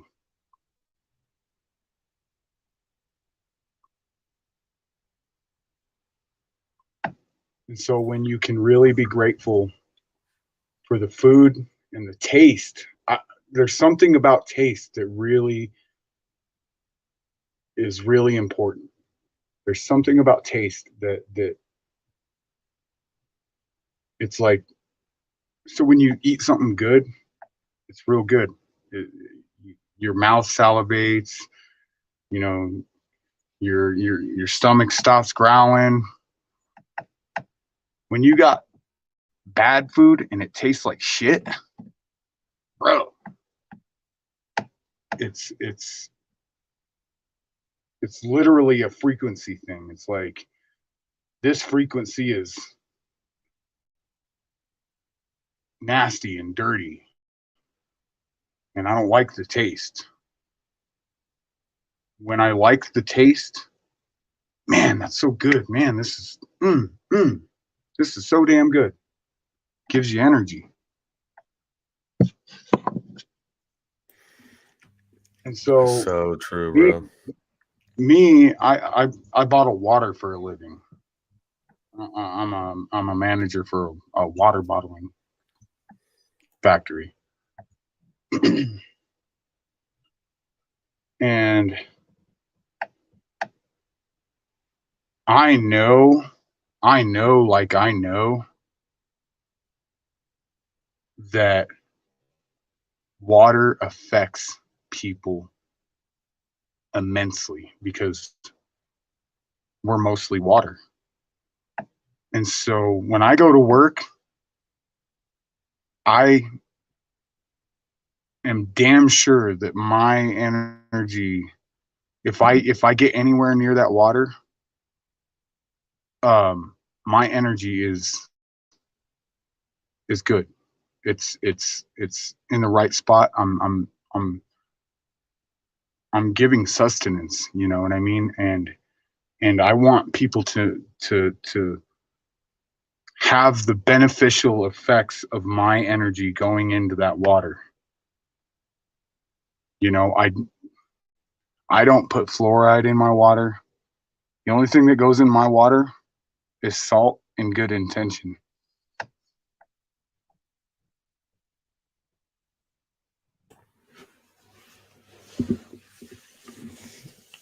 That's So so the days powerful, that I bro. don't, yeah, dude, and the days that I don't feel really all that great, you know, I usually let my guys take care of it. You know, they need some help. I'll help them, but I stay away from the water. I don't touch it. I don't, you know what I mean? Like I don't get my hands in a point to where any of my negative energy is going anywhere near that. Um, because I know my line of work is to bring people sustenance.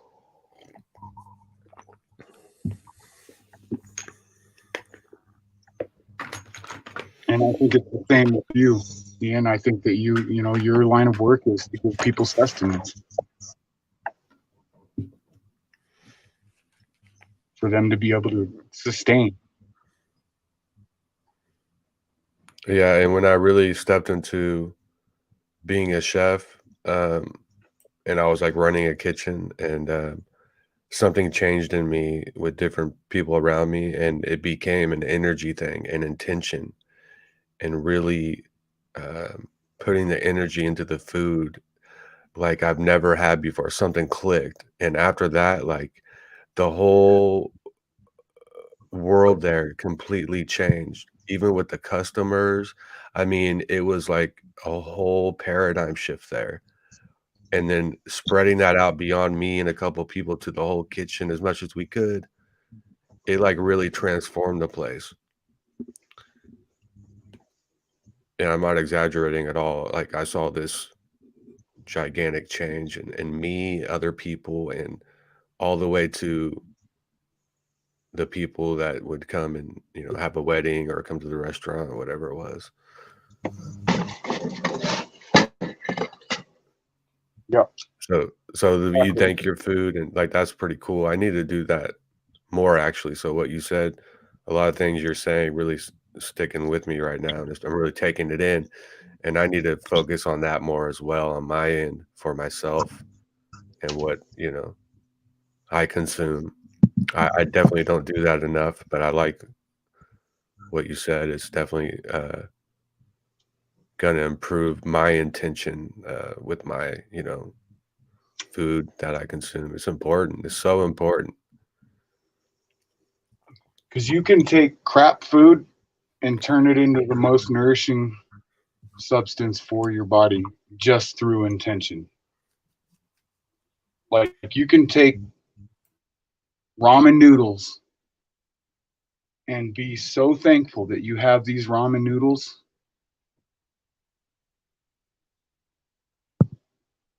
and have them sustain you. Um,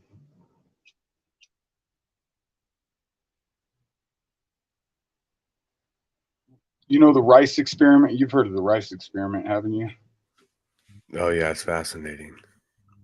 Same thing as the secret life of plants. Your intention and your energy that you give transforms the rice, gives it some kind of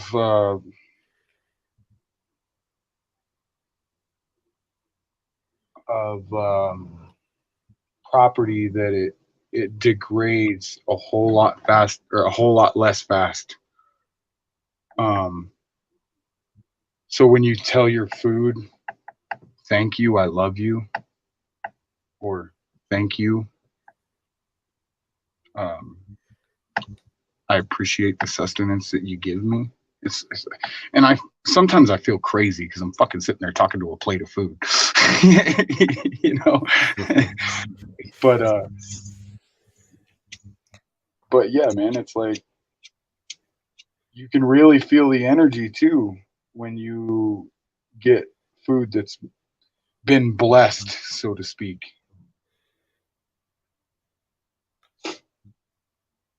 because you're intaking that and you're receiving those blessings. So true, man. I see it with my mom. She grows like CBD and stuff like that, and Oh yeah, it's all legal and stuff. And she like plays music for her plants, and she like gives so much appreciation and love to them. And w- yeah. Your mom's w- woke. what's that? I said your mom's woke. Yeah, If she's the plant for plants, she's woke. yeah. Like I'll pull up there to visit a while back, and it's like, where's she at? She's in the backyard, like playing music for them and all this stuff. It's like they really turn into something super special. It's like, wow, her intention and the love and appreciation is like if she and it's not just the words, it's also the intention behind it is just as important. Exactly, exactly.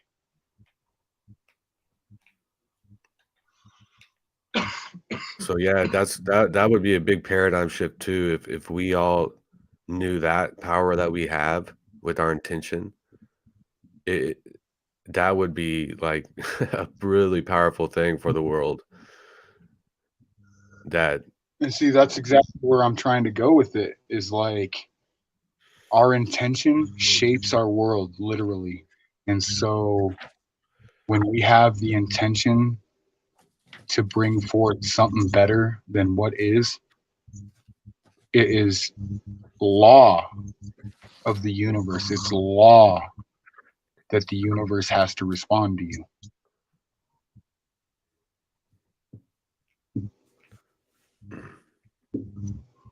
wow, yeah, bro. That's so powerful. When you can give a certain energy, you receive a certain energy, and it's going all back to manifestation. All these people telling you, whether you can or you can't, you're right. Whether you can or you can't, you're right. I'm gonna say it again. Whether you can or you can't, you are right.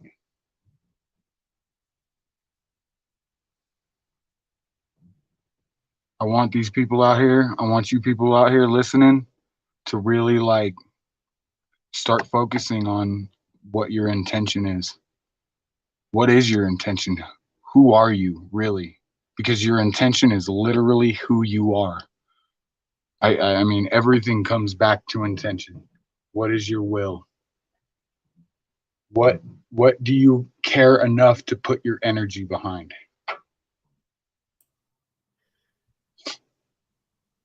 Bro, and you know, with these type of things, we also got to keep reminding ourselves of this because it's definitely something, we've heard, but sometimes people we remind ourselves and it fills up that battery within us to remember these things.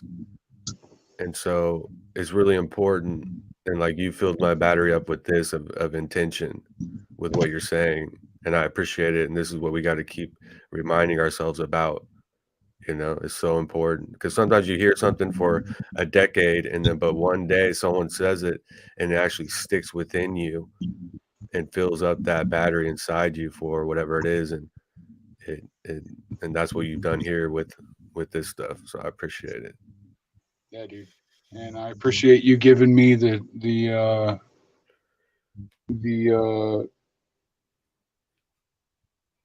desire to hear what I'm saying and giving me the effects of your thought, because your thought is just as important as mine, just as important as Zen Wen's, as Empress Goddess, as Sunkissed, both of them.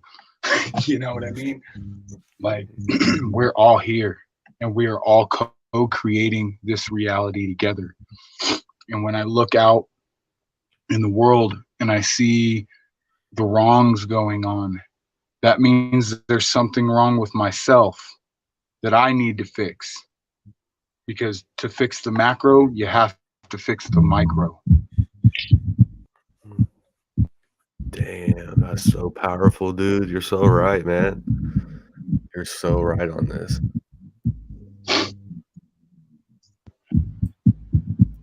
And because sometimes you'll hear somebody talk for, an hour and you just nothing really stuck, and then someone will say one sentence and that's what you took away from it. So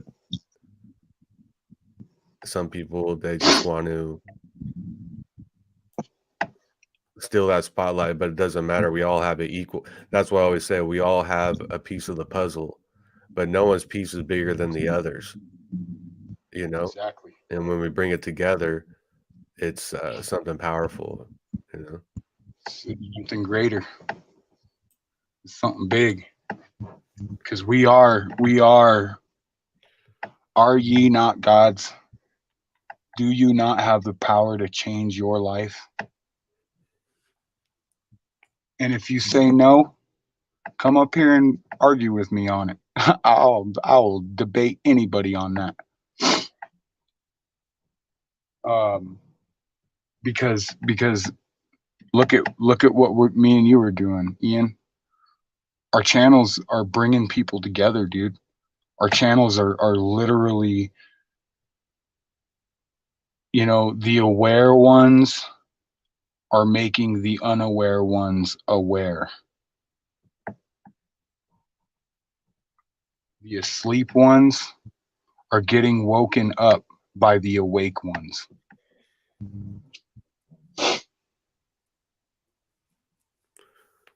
So true, man. Excuse me, bro. I gotta blow my nose, bro. Yeah. It's so powerful. This is powerful, man.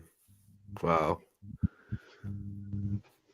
And you know what, man? Something you said just really is gonna change my paradigm. Is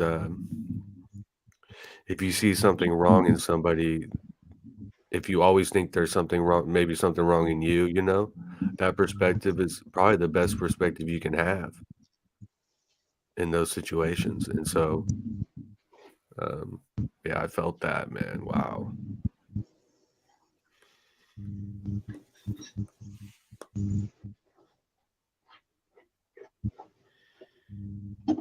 And drink lots of coffee that you've blessed, because coffee's the shit.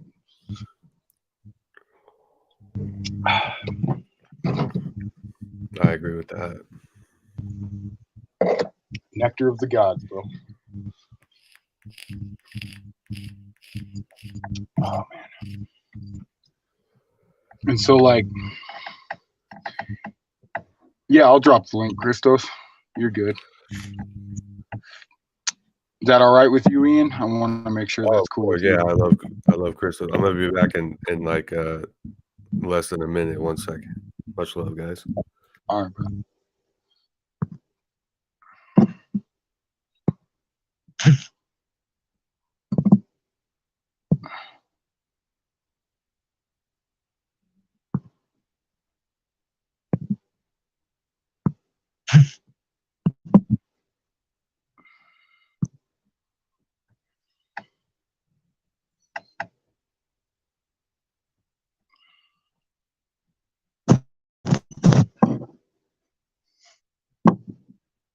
Yeah, go ahead and jump on up, Christos.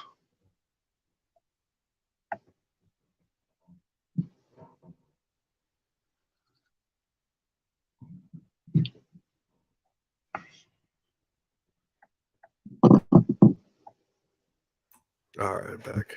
Cool. We got Christos coming up.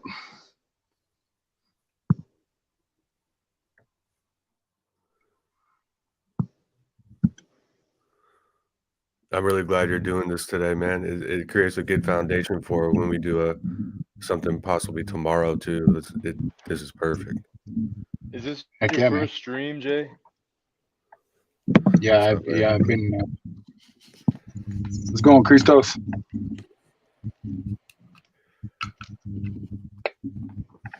Hey, is this your first stream or is this one of your is this like you've been streaming for a while?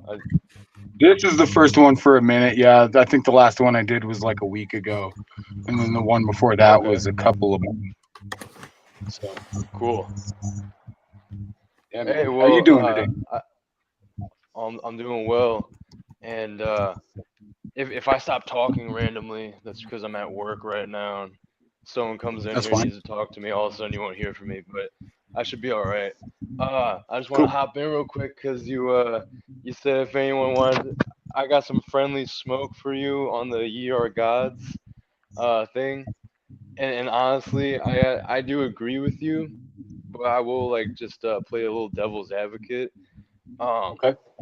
so I understand the sentiment behind that, and like I said, I actually agree with it, but I'm just gonna approach it from a different angle, you know. Absolutely. And let's say someone, yeah, let's say someone hears that and says, well, if we are gods, how's the world in the state that it's in right now? And in my opinion, although I agree that we are gods, we are part of God. God is not a religious thing; it's a transcendental collective thing. It's the Yep. indescribable, like the Tao and so on. Ah, I might man. actually make the argument that you could say we're demigods because we're beast and we're spirit. We're of a lower fleshly nature, and we're also of a more transcendental, angelic nature. You know, we have DNA, we have these abstract thoughts, we have these emotions, we have these things that are complex and abstract and go beyond just the physical. So those are godly things. So I do agree that ye are gods. But I also think that maybe some people that aren't on the level that we are, not to be pretentious or anything, but they might hear that and think, you know, what are they talking about? Ye are gods. You know, where are the people flying around and creating stuff with their mind? You know, I don't see any gods around here. And so I'd like to maybe, and from my perspective, I'd say, you know, ye are demigods maybe, and maybe in the next realm we become gods. But it's just, you know, and I'm playing semantics here, you know. And That's like I fine. said, I actually agree with you, but you see where I'm coming from, how someone could I do. come And in so and what I say, would you know, ask, yeah, I'm just I get, curious what you would say. what I would ask that person is what what is spirit? What is the true definition of spirit?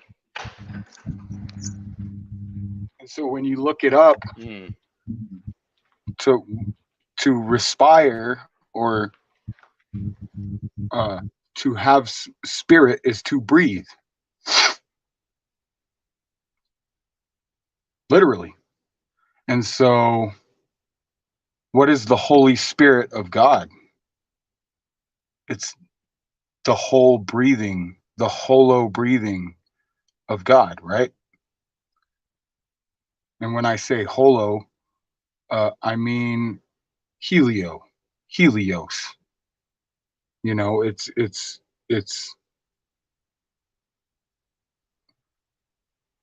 and that's a lot of what I think the control mechanism is with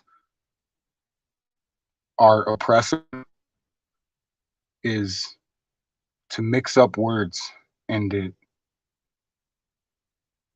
get you confused and not knowing where you're at. That's why they gave you the globe earth. So you didn't know where you were at. You didn't know how to talk about it. You didn't know how to uh, look inside yourself and realize I'm it. I'm my own survivor. I mean, I'm my own savior. And so I would ask, you know, what is spirit? That's what I would say to them. I'm gonna land on that, bro. Yeah, I like that. Yeah, spirit, prana, breath, the breath of God, the word of God for sure. You know, we don't live on bread alone, but the word of God, or however that quote goes, by the breath of God or the word of God, however it goes, not bread alone. Yeah. Um, Man, yeah, I've heard you a couple times on Ian's streams. I don't think I've heard from you for a while. I think you got a lot of just from the little bit that you said there, I'd say and some of the other times I've heard you, you definitely have some good knowledge when you're breaking down spirit being breath and prana and getting into maybe some of the word magic you're talking about, you know, helios, holo, and I I won't lie, I didn't know that you were on this level. Yeah, I haven't really heard from you much in prior streams, but you just talking a few sentences that you did there, I can tell you know what's up, man. So I definitely say you keep doing what you're doing, because I can already tell that you have a authentic perspective, and you got some good knowledge to you. Definitely keep coming on the streams, whether it's Ian's or whoever else. Uh, Voy, if you know him. Yeah, I Voynich. definitely, yeah, I really liked what you were saying about, you know, praying to your food or speaking to your food, impacting, you know, the energy of it through, you know, through your spirit, through your breath, through the voice, because the voice is a transcendental thing. The throat chakra is 100%. I mean, it's right under one of the highest chakras. You know, it's up there. It's definitely on the higher end of things. It's I think people don't appreciate the power of the voice and Yeah, how, it's like a non-physical thing, but it has a very real impact on the physical world. Now, obviously, there's like sound waves and stuff, so you like yeah, it's physical, but it's more ethereal in nature. It's more invisible, Well, ethereal, energetic. It relates closer to the higher realms. Um, you know, all the attributes that go along with the throat, voice, yes. expression. And I actually wanted to say, like, I, has anyone like noticed within like past couple years over time that it seems like the air quality is just like really gone down? Like, I feel like I can't breathe as fresh of air as I used to. You know, whether it's the sea trails or uh, stuff they're doing with frequencies. I definitely can tell. I can just internally tell, like, man, that the air that we breathe these days, it's not the same air that we used to breathe. Just like people talk about the sun, doesn't seem like the same sun. It doesn't seem to glow as orange or yellow. It seems almost all white. I feel like there's something going on with the air, man. And I mean, I guess it makes sense if we look at what's going on. It should be a no-brainer for people like us. But I'm just curious, like you or Ian, like when you just kind of go out into like an urban area, especially like go walk outside or whatnot, you know, do you feel like you have less breath power in this current day with technology and EMF and all this stuff that's going through the airs and you know what they're filling, spraying the skies with and whatnot? Ian, you got it. Yeah. Hey, Jay, there's a lot of, just so you know, there's a lot I of background with your yeah, mic right now. It is kind my of, bad. Yeah, I was I gonna didn't, say something to him about that. I yeah, wasn't sure. hate to say it, but it's I'll mute getting up. a little worse. I'll mute up. Oh, no, yeah, it's all good. Um, I definitely know exactly what you're saying. I thought it was just me. So, yeah, I mean, I have seen an acceleration of that and the frequencies, all that, man, for sure. Um, at the same time, um, I'm also excelling in those ways as well. So yeah, I mean, there's definitely something going on with that, bro. And I don't think we pay enough attention to it. So I'm glad you brought it up, Hmm. you know? Well, I like what you said there, Ian, because you said something like you're evolving or you're growing with it as well or something. You're accelerating with it, like in the sense that us as beings, we are running parallel to the objective reality outside of us, and the things that they are doing, the variables they are including, from all the different things I say with frequencies and chemicals in the sky and whatnot, affecting the air. Like, you know, we are magnificent beings, and we can adapt to pretty crazy exterior circumstances. And I think the reason they have to hit us from so many different directions is because, I mean, we're actually so powerful that they can spray these things in the sky. They can put the stuff in the food. I mean, obviously, like we want to be conscious and not consume the nonsense that they push with poisonous food and whatnot. But like, the point is, as they attack us chemically, psychologically, emotionally, you know, demoralizing us and whatnot through culture and news, um, getting us just indoctrinated with all this programming and toxicity and nonsense. As they do that, you know, even if we're kind of falling victim to some of it, in a strange way, we can still adapt. And now I'm not saying we want to adapt to bad things and just accept unhealthy, toxic environments, but rather we can adapt in a sense of our body and our aura, our spirit, um, is able to combat these these forces that they're hitting us with, whether it's the non-native EMF, electromagnetic frequencies, the different chemicals, the psychological tactics, and whatnot. Um, but specifically with the energy stuff, uh, how our aura is like a force field. You could kind of look at our aura like a force field, and it's taking a lot of munitions. It's taking a lot of different energy and chemical weaponry and spiritual attacks to like bring down these force fields. Um, I mean, there's a reason they've been doing this for so long, and they're accelerating it because archetypally they are running out of time. Evil is running out of time.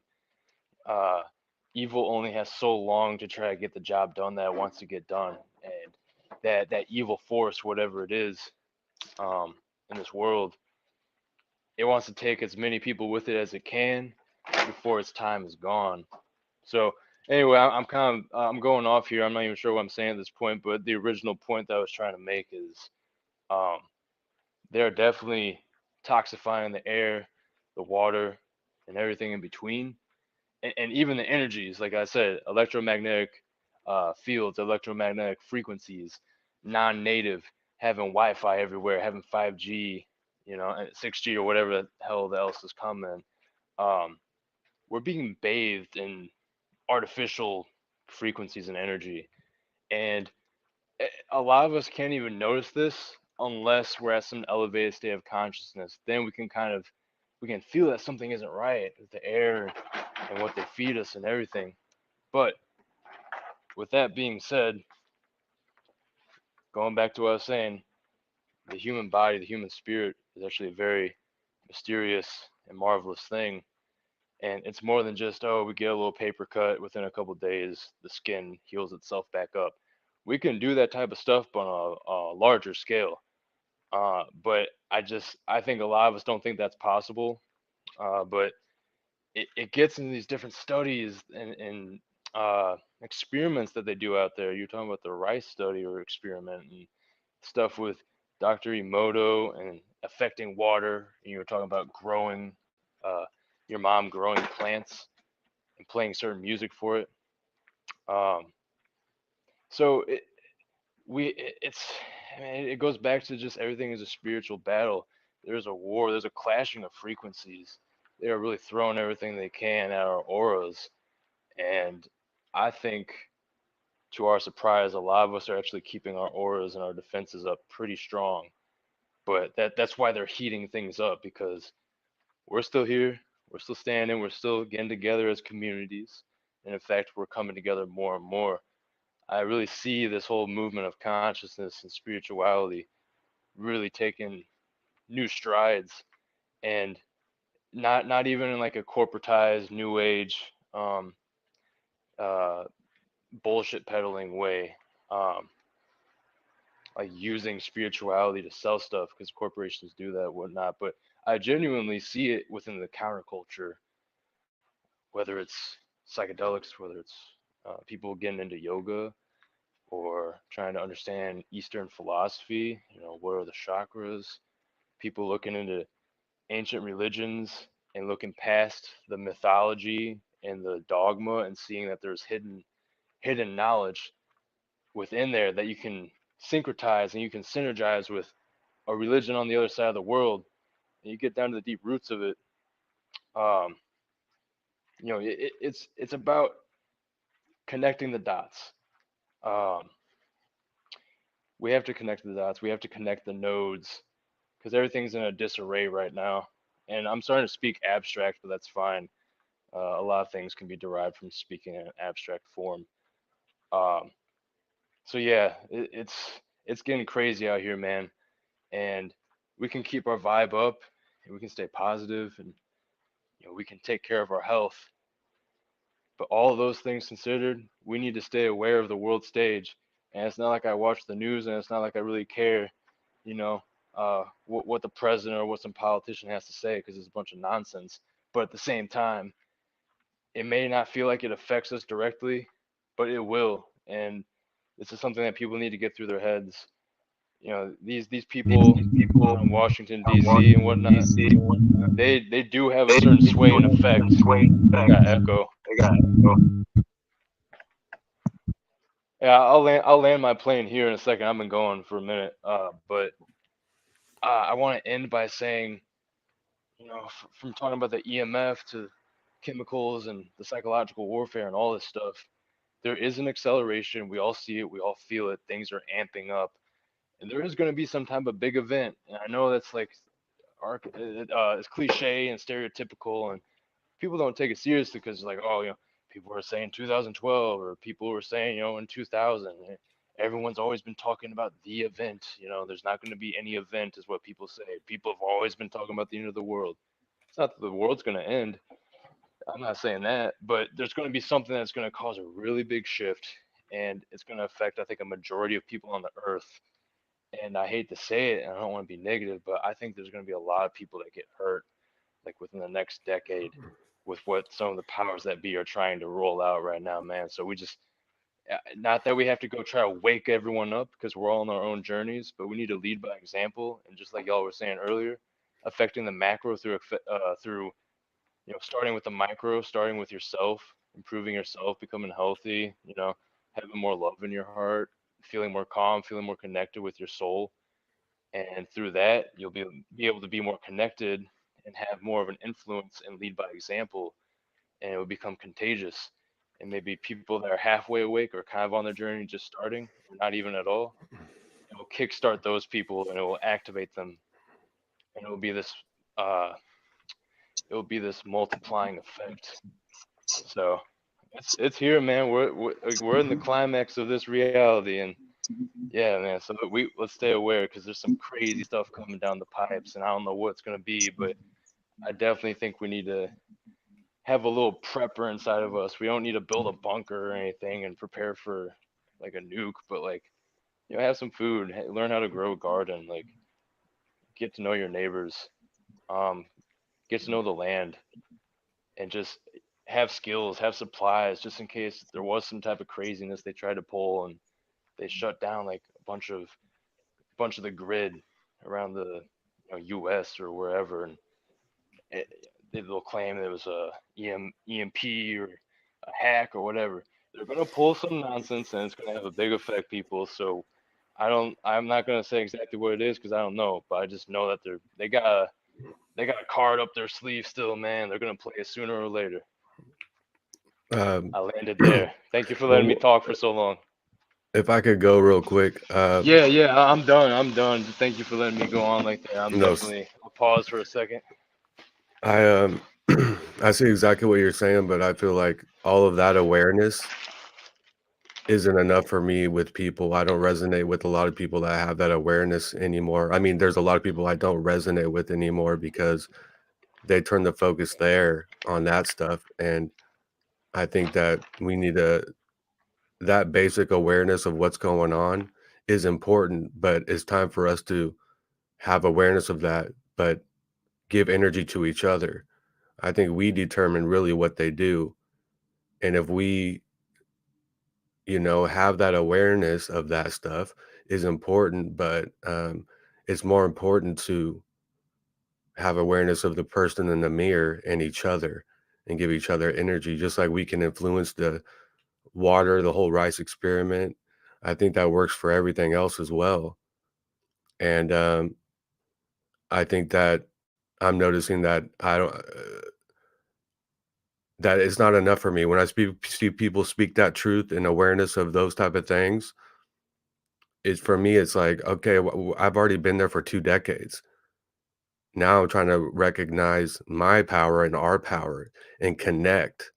I don't need to connect with that stuff anymore. It's already there. I'm like, you know what I mean? I'm not trying to downplay it. I definitely see all of that stuff. Trust me. But the more attention I give it, the more I step out away from myself and all of us connecting. And so when people come on and they around and they speak that stuff, it's real basic for me. And it's like that's not, the person I am anymore. I used to be that person.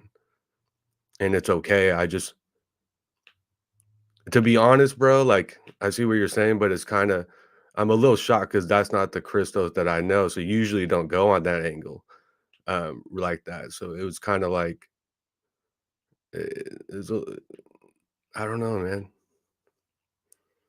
It was so yeah, I see what you're saying, but real quick, I'll say one thing. I think every move that they make, the enemy, is based on our algorithm. It's based on us, and whatever that we do, it's because we aren't connected enough. Therefore, basically, they take away our powers. And the more we give them, the more attention we give them, the more they're going to do this stuff. And we can literally make these guys disintegrate. But by focusing and worrying, it'll never happen. I understand that we're the catalyst and that we are the battery that they're using, and they push certain narratives, maybe like I'm speaking about, because they want us to manifest it collectively. So I understand what you're saying. Um, Nonetheless, I'm gonna try to approach this in a more centered fashion. Um, we don't have to be the types of people that are worrying that the world's gonna end. It's not what I'm saying. It's just um, yeah, we do have the power, but to what you're saying, one could also make the argument that on the other side of the flip coin, that moving beyond those different things and focusing more on manifesting within ourselves. As much as I agree with that and believe in that, there needs to be a balance. We gotta, and I think you would agree with me on this. Like, I mean, that's what I was saying with leading by example and affecting the macro to the micro. But I had to touch on the idea of there being some type of high impact event or events, because even if a good amount of us are focused on ourselves in our communities and not feeding into that matrix of fear and not worrying about the grid going down and stuff. Yeah, we don't want to be paranoid, and we don't want to play into their game, because that's definitely a deeper level of things. These people play chess, and I understand what you're saying. It's almost like a trick to get people worried about um, the system going down and whatnot. And if they get enough people to think that they're awake and preparing and prepping and getting ready for some chaos and civil unrest and stuff, then that's actually giving them more power to create that, because they have the collective thinking about that stuff and expecting that stuff, and that's why they write the headlines that they write about food shortages, or power energy supply shortages, and all this stuff, shortages, and um so yeah, I remember you talking about, like, you used to talk about stuff like Dark Winter, and like you moved beyond that and you kind of see past that stuff now. And I agree. Um, but yeah, don't because some of the things that I said, definitely don't get it twisted that um I'm one of these people that is just like raising the alarm all the time and only focusing on these concepts that are ultimately um for our negative, for our downfall. You It's just a Well, matter of, we're working on ourselves, we're working with our communities, we're focused on being constructive and being positive and manifesting what we want, rather than focusing on what the enemy is doing, because focusing on what the enemy is doing is just going to help the enemy. So I understand that.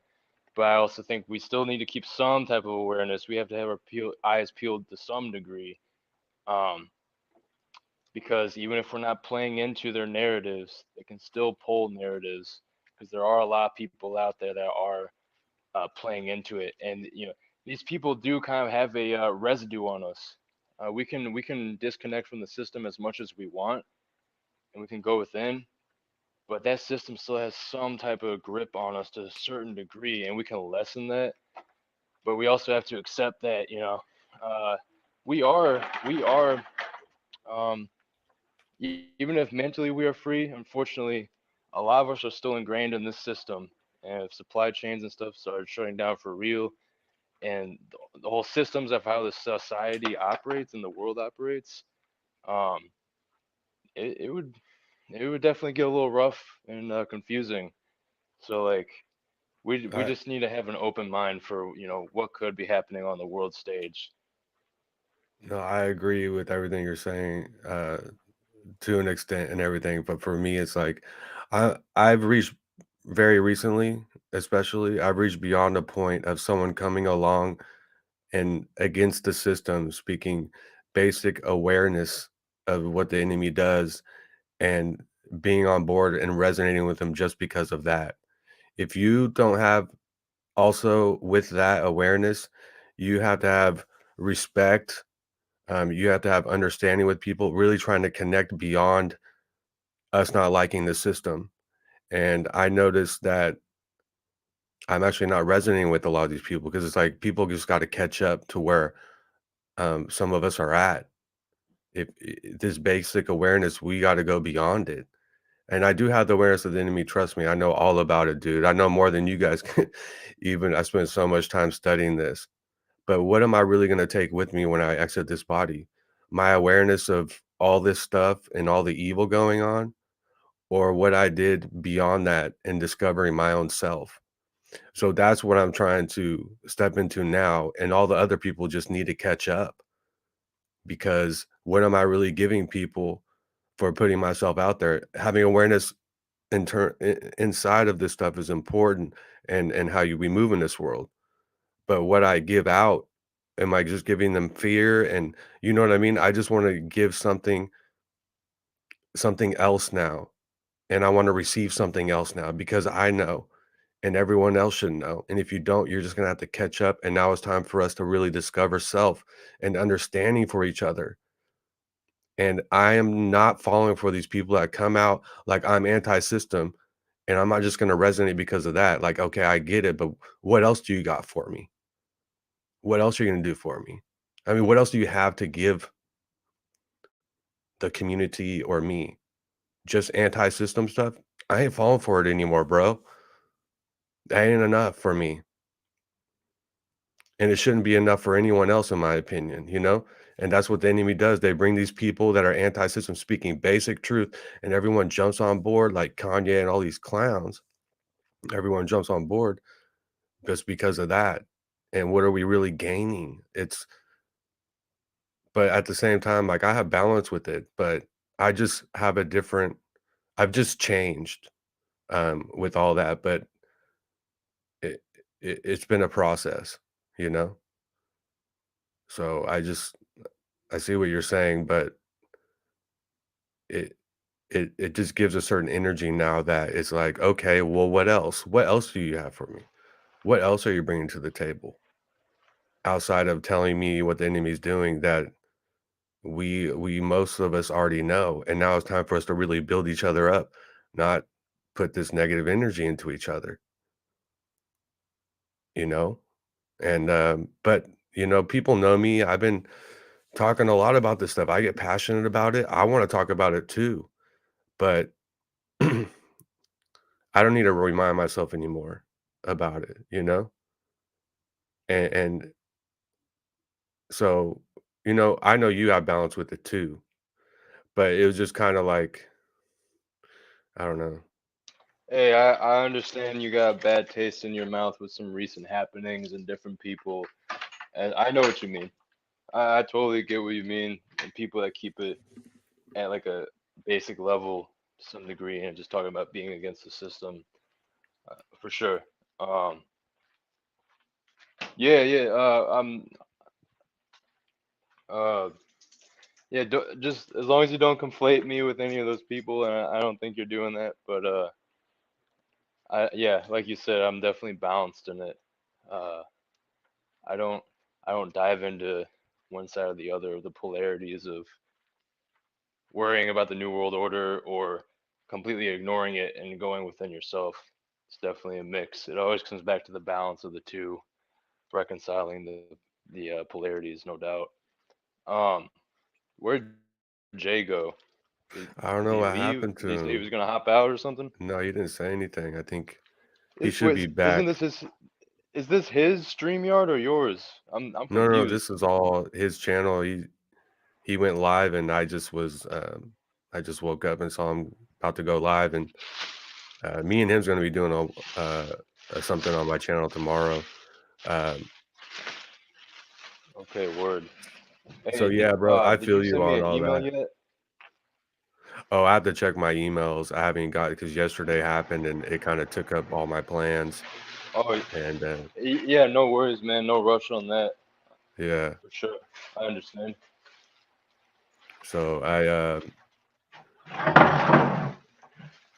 I kind of put it all out there, so it's like I'm gonna better myself, and I definitely see all the wrongs that I've done, and definitely that's the most important thing. See, I'm looking at myself, and I'm seeing all the problems. I'm seeing what I need to improve on, but I don't really see that with other people, and that's the problem for me.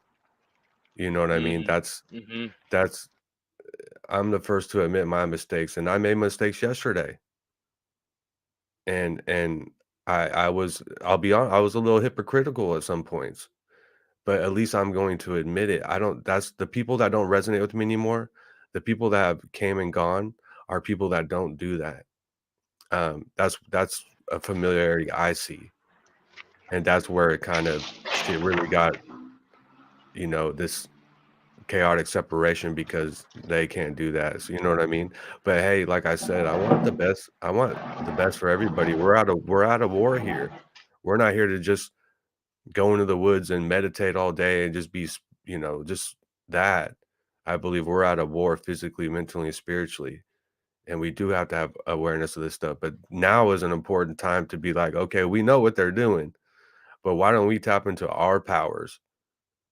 Like, what am I really going to take with me when I leave this body? And you know what I mean? Like, that's the most important thing to me these days. And sometimes you gotta touch on these topics. Sometimes you gotta talk about this stuff to get people in so they're there to listen to the knowledge you gotta do. That's what Bro Sanchez does. That's why I like him. He touches on these topics. I know how he really feels about it, but he'll do it just to gain more people for when he does some deep stream or when he talks about something deep. So I Right. understand that angle Uh-huh. too, 1,000%, dude. So that's definitely on the table, and I have a full understanding of that, you know? Yeah, man. It's like being able to be ambidextrous. Um, Being able to tap into the two polarities so that you can get people that are maybe on the opposite end of the spectrum, and you can transmute them, you know, through the polarities and give them a certain awareness and understanding because you're willing to kind of touch on maybe some more superficial or like cultural things that are going on. I know what you're talking about exactly with how Bro Sanchez will um, kind of talk about like current events and such and get like new people, new listeners, and then those people all of a sudden next thing they're hearing about is the Vesica Pisces and sacred geometry and it goes from talking about Charleston White and Kanye West to uh the Moloch and quantum physics and all this interesting stuff. So I know what you're laying down with that, with what you said at the end of what you're saying, and then I also want to say, um, fuck, there was a couple different things you said. I need to respond to that comment, This is guys. why you're so well liked and succeed with yourself and people. What? Can I just finish what I was saying real quick? I'm Oh, making it you short cut here. out for a second, bro. Sorry. I thought you No, you're good. I was just saying to what you're saying about your willingness to reflect and admit when you're wrong and stuff like that. Like I think that's honestly one of the reasons that you are very appreciated and loved by the communities here that we have, and I think it's why you're so successful is that you're able to be humble, you're able to step outside your ego and like admit when you were wrong, or you take accountability, and a lot of people don't take accountability, especially on the internet. It's even easier to not take accountability through the internet. So the fact that you do that on something where it's actually easier to not take accountability, but you still do, I think that's why you're popular with the people and you have such a authentic and grassroots community that you've created and that you're part of because you're able to be humble, you're able to be real, and you don't get stuck in your ego thinking that you're always right and you can't admit when you were wrong. I think when people see that, it really resonates with them. That's why a lot of people are so attracted to your streams and this community that you've created, man. So props to you. You're a special person. Not to toot your horn too much, but you're a humble.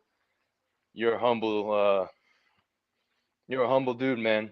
You're an authentic dude. So I think this is part of the reason you're so successful, and you're just gonna get more successful as time goes on. I appreciate it very much. Jay Phillips, can I respond to some of these comments, bro? I it's this is that type of stuff. How do you resonate with people with special needs? I'm not going to respond to that, but I really hope you get over yourself and stop being the only person on YouTube that is dishing people. See, this is the issue I deal with, guys, is like, and I'm sure a lot of people resonate with this, is people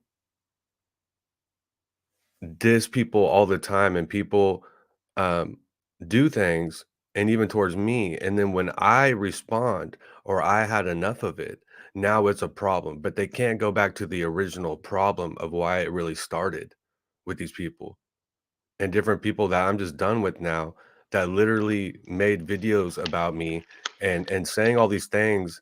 They would smile in my face, and then they would say all these things how they don't like me, and then I say, you know what, you're you need to address me face to face. Why are you even here if you don't like me?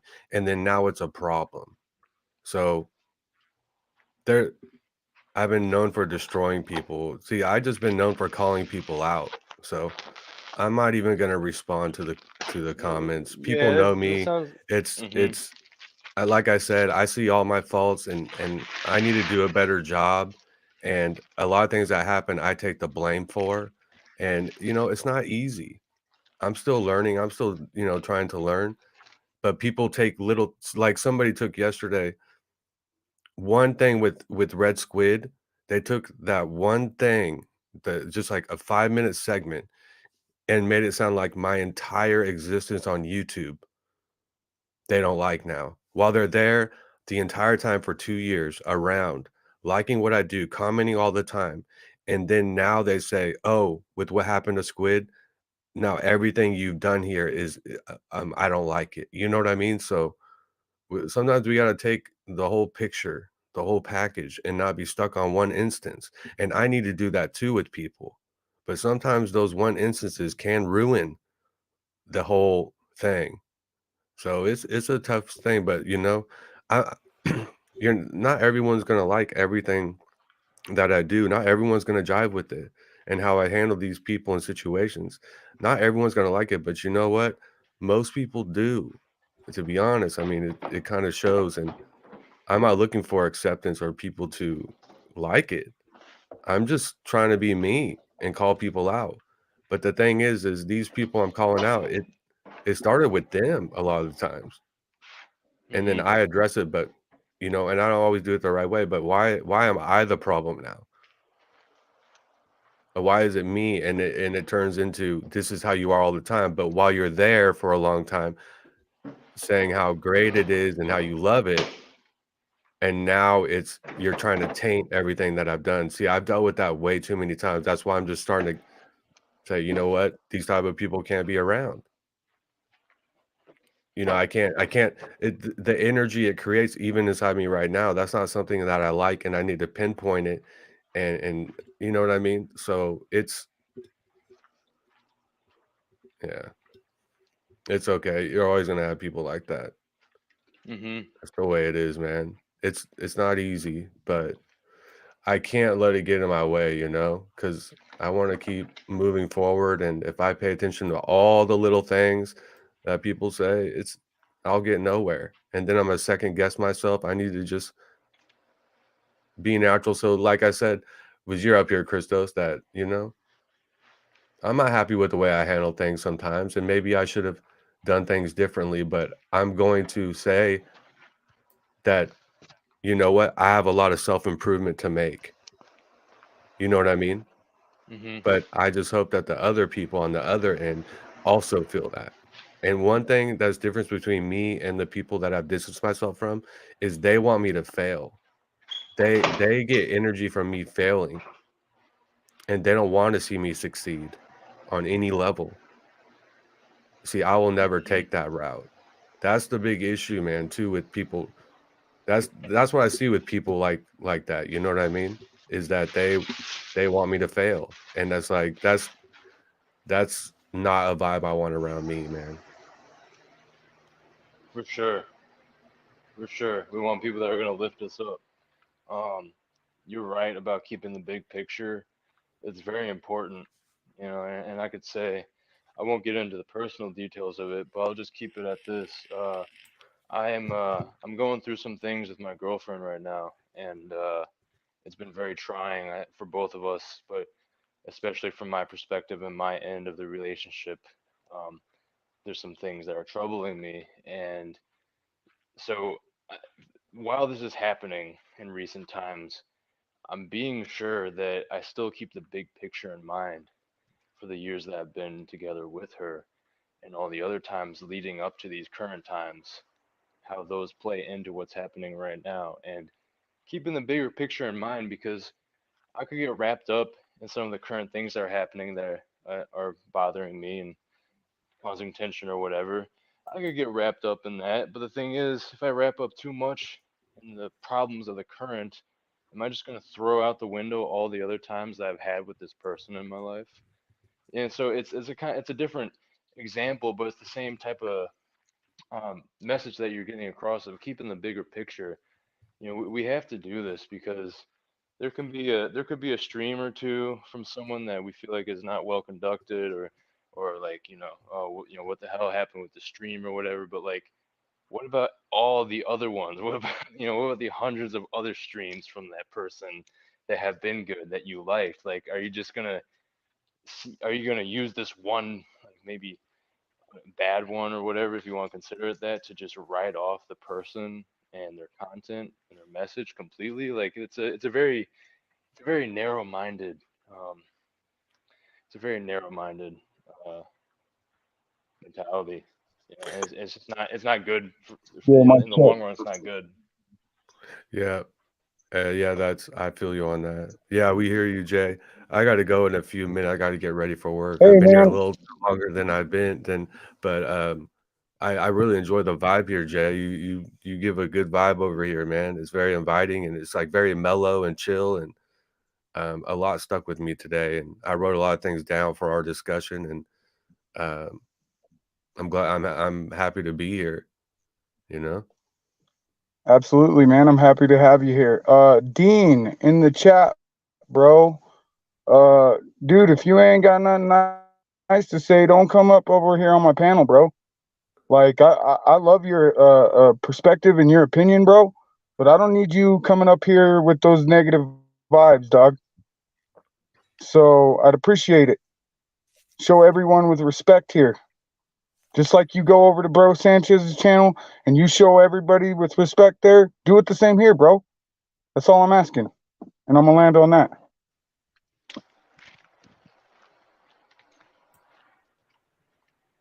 Yo, Yeah, and Tiz, did we get? Is there another person in here? Who was that? his name's Dean, Oh, but he's I talking. thought I thought you were someone else for a second, Jay. I heard yo when I thought it was a different person. No, No, it's me, bro. did Ian just leave? Um, I'm not. I don't have yeah, my phone on me right now. Dean I'm on had my made a couple headphones. comments that I had seen.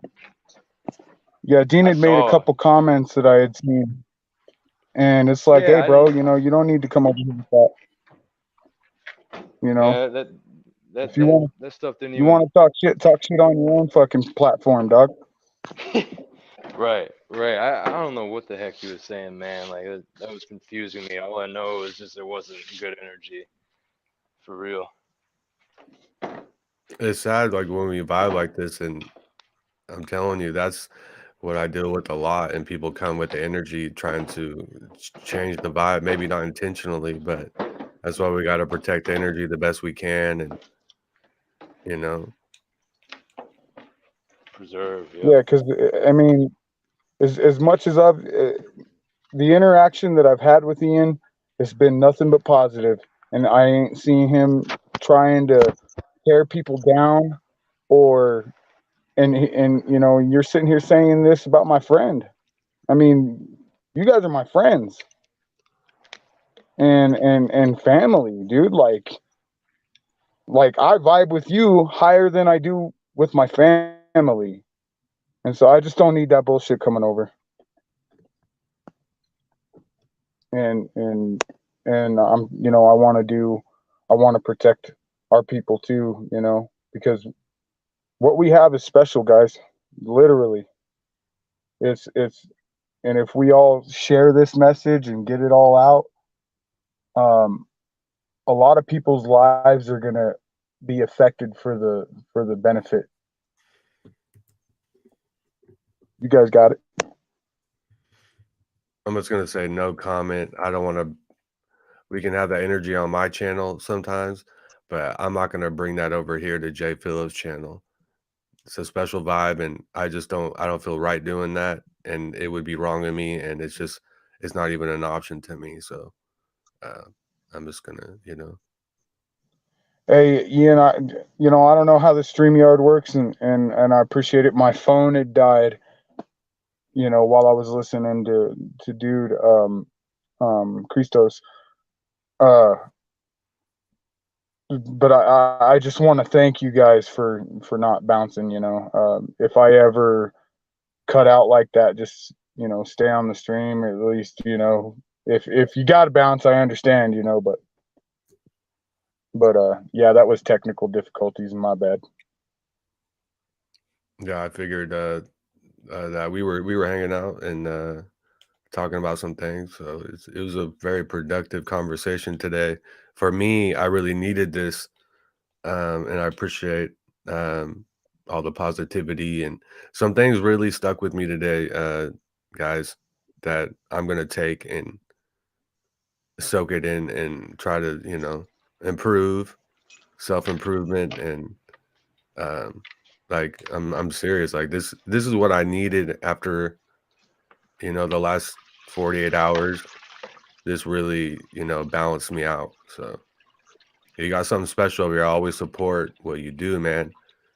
And I'm really excited about when we start collabing more in the future. Like I'm thinking tomorrow, hopefully I was going to call you later and we'll discuss it, but I'm excited about it. I really want to talk about what we talk about. I just want to say real quick, like the intuition and like conversations and intention, respect, all the things that we brought up here, knowing self. Like I want to get deep into that with you, man. So I'm excited about it. Heck yeah, man, I am too. You know, me this breaking out of my shell, like it's really showing me how much I'm supposed to be talking to people. Like, because we all have thoughts and feelings, but like I know myself, um that this introspective thought, to fix the micro, you got to fix the macro, you got to fix the micro. To make anything better, you got to look at the man in the mirror. And salutes to Michael Jackson. God damn, he was telling us for a long time. You want to make a change? Take a look at yourself. You know,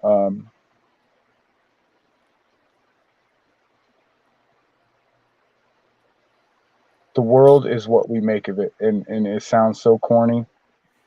Uh, because it's like you said, Ian. It's like you hear something for 10, 20 years, and then one day somebody says something, and you're just like, whoa, holy shit, you know.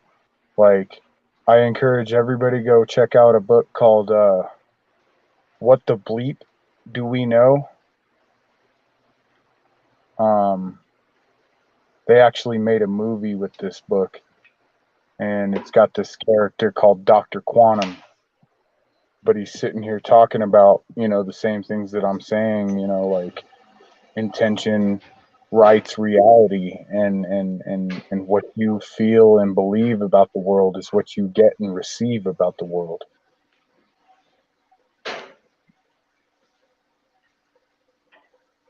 And I really want to divine, not divide, guys. I want Wow, to. nice one. That's deep. That was good. Did you just say that? You said I want to divine, not divide. Yes. That's good. I never heard that. I've been saying that for years, for the last 6 years. Once I started really opening my eyes and seeing, you know, uh, dude, when I came across We Are Awake TV, I was looking for y'all. Like I was really searching for, you know, the people that resonated with my soul group, you know, Hmm. and so like once I found you guys, once I found Ian's channel and everybody in the community, it was like, wow, dude, I'm home. Like I'm with the people of my perspective. And even if we don't agree, we are rational enough and spiritual enough to breathe. We can breathe through the conversation. Like and we can take a step back and try to gain some real perspective on what's really going on. And we keep noticing these patterns, and you really got to follow your intuition and act on it, because it might bring about some real beneficial change. And if we don't do anything, if we don't act on our intuitions, then you usually end up losing some kind of opportunity that you had to um, go to the next level of consciousness, of being who you are and breathing in your skin, because we're supposed to, we're supposed, and this, I don't want to sound corny or sound cultish, but we are literally supposed to create a haven, a heaven on earth, man. Like it's supposed to be here for all of us, for the benefit of all. And and and true love, love for your, you know, your your neighbor. Like I know people fucking argue Jesus and this and that, dude, but I hang on Jesus's words, because his words were his greatest gems. If someone is, he literally says this: if someone um not taketh the bread, kick your shoe, or kick your boots, or kick the dust off your boots and keep walking. Like essentially is what he's saying. And Hmm. if people decide not to jump on the intellectual movement of what is really, humanity is coming to a threshold of busting through to either damnation or complete and utter salvation. You know what I mean? Like, and when I Mm. say salvation and damnation, it's like it's polarization. It's one end of the spectrum. You could either detriment or rise above, and that's what you know. Again, I don't want to sound cultish, but that's where the Baphomet, he's pointing to the sky and pointing to the ground, Hmm. and that's essentially the message I get from when you see Jesus pointing to the sky, pointing to the ground, or Mithras, uh, Man, yo, did you have more to say? I got something to build no, there. it's your turn, bro. I really like what you're getting at here. Something really interesting with the Baphomet is that on the outside it seems negative, or it seems gross, or it might seem evil looking. But the thing is, that's for a reason, because the system or the religions, the institutions of religion, a lot of these religions are actually very much involved in the occult, quote unquote, and the esoteric. And so all symbols are neutral, but a lot of people have bad connotations and they look at the Baphomet like it's the devil, or it's this androgynous, weird, half human, half animal thing. And like on the exterior, yeah, it's not very appealing. It seems twisted and like unnatural. But the funny thing is they're making this goat man with breasts, and it's just like this combination of all these things, and they're using that kind of um as like a gatekeeper for the actual knowledge that is contained within that symbol, because that symbol is a very powerful symbol. And it's almost the same thing as the yin yang, as above so below. It's talking about duality, like you were talking about damnation, or rising above. And it also has to do with balance. So it's funny because on the outside it seems like this horrible thing, and maybe on one side of the coin it can be some type of evil twisted thing where we're combining things that shouldn't be combined, like man and beast. But if you can look at it with the right lenses, like you were talking about, looking at it in an allegorical, esoteric sense, you can see that, yeah, it's really just talking about balance, and it's just showing you that there's two ways. And yeah, it's a neutral symbol, and you can interpret it in many different ways. But there is a valuable there's a valuable bit of knowledge within the Baphomet. And then I also just wanted to say, and the Baphomet is also like I said, it's like the yin yang. There's a bunch of other symbols you could say are kind of the same thing in ways. And the other thing I wanted to say is, um, y'all were talking about food earlier, and Ian said something about talking to you about intention, and you were talking about intention, and listening to I mean, your intuition, not intention. Well, that too, but you're talking about listening to your intuition. And what I like about that is because you guys were talking about food earlier. And the thing is, the gut has the second most amount of sensory neurons, second most to the brain in our body. So it coincides a lot with our emotions, and our mood, and our brain clarity, or our mental clarity. Is, what are we putting in our stomach? What are we eating? Do we have eating windows? Do we fast at all? What type of protocols do we have for what we put in our body? Because that will directly affect our mind and our thoughts and our intuition, the gut feeling. The intuition is a mental thing, but it's also a gut thing, because they're one and the same thing. They're directly connected, just like I was talking about. There's all these sensory neurons, second most to the brain, that are in the gut. So there's a direct link there with what you eat and how you think. And the thing is, if people are not eating real food, healthy food, food that we're meant to have in our bodies, if people aren't eating that, they're not going to be able to tap into their intuition as well. So it's a multifaceted thing. Um, it's a problem. We don't have to call it a problem, but it's a situation that we have to approach from multiple angles. How are we going to tap into our intuition? Well, there's spiritual and mental practices, but we also have to bring it back to the Baphomet, we have to remember that finger that's pointing down. There still is the piece of us that's connected to the ground, the earth, the carnal, the physical. So if we want to be in tune with this thing called intuition, which is a very much a metaphysical, ethereal thing, a spiritual thing, paradoxically, paradoxically, we need to be in touch with something that's kind of the exact opposite in a way, which is what we eat, what we tangibly are putting in our body.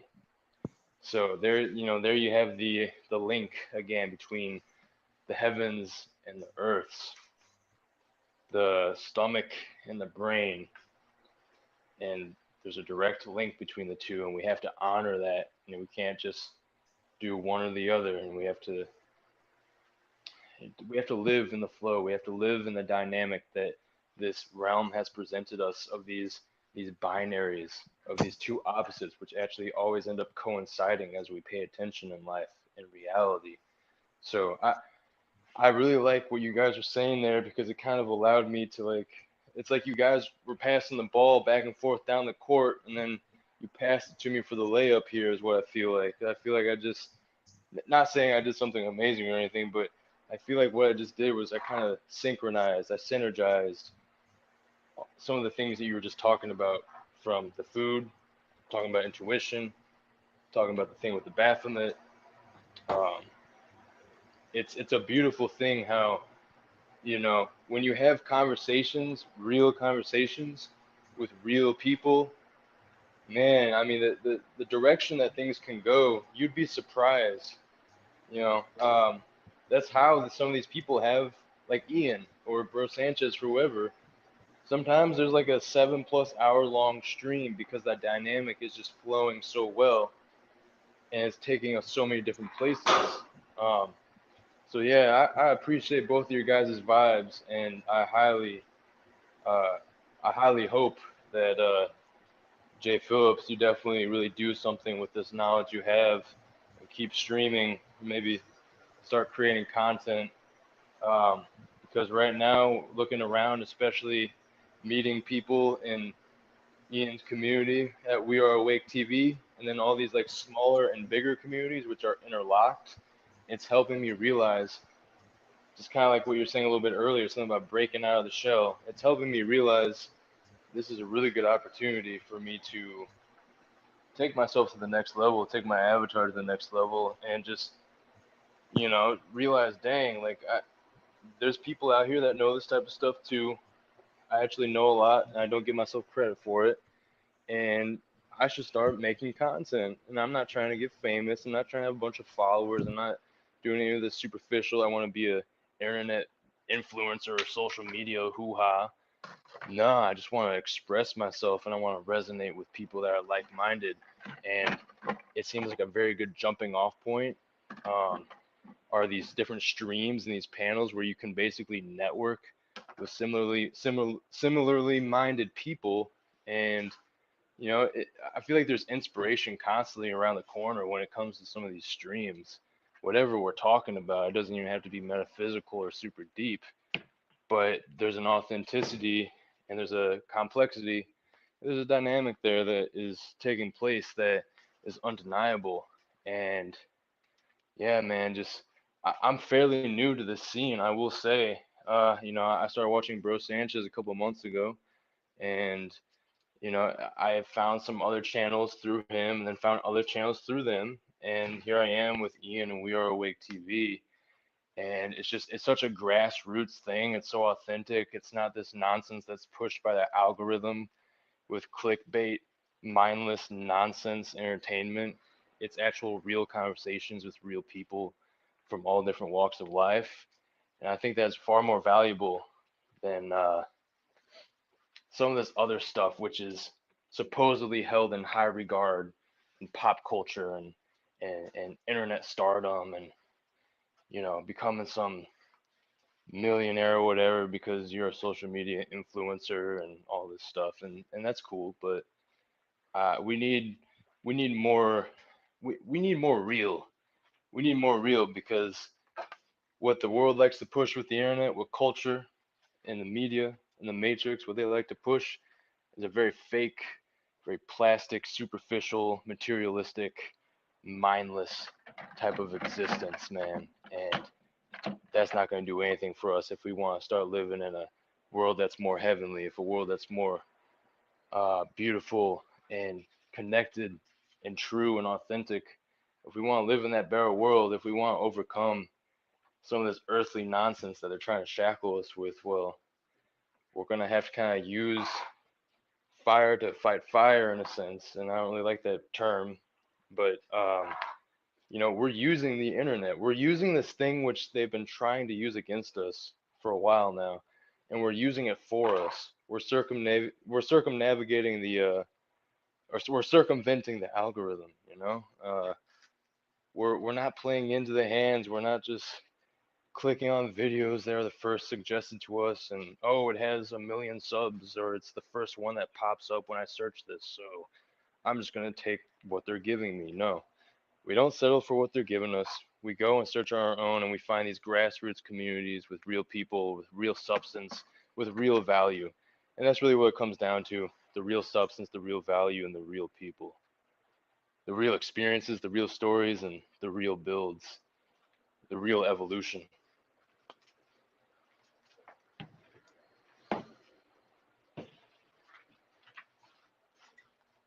Is Ian still here? I know you're still here, Jay, right? I don't know who's still here. I don't even have my phone with me.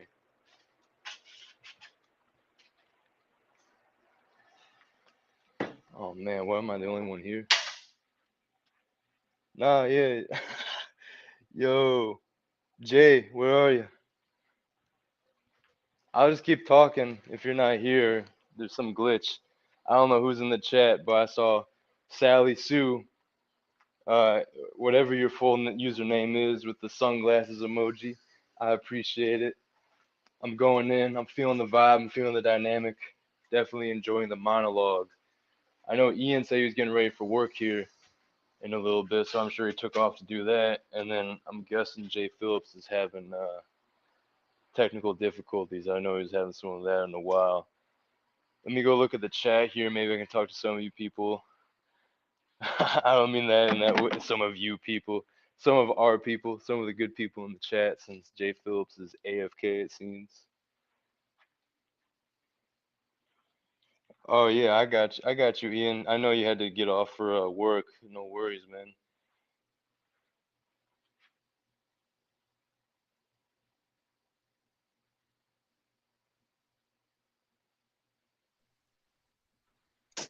Dean is like the Energizer Bunny.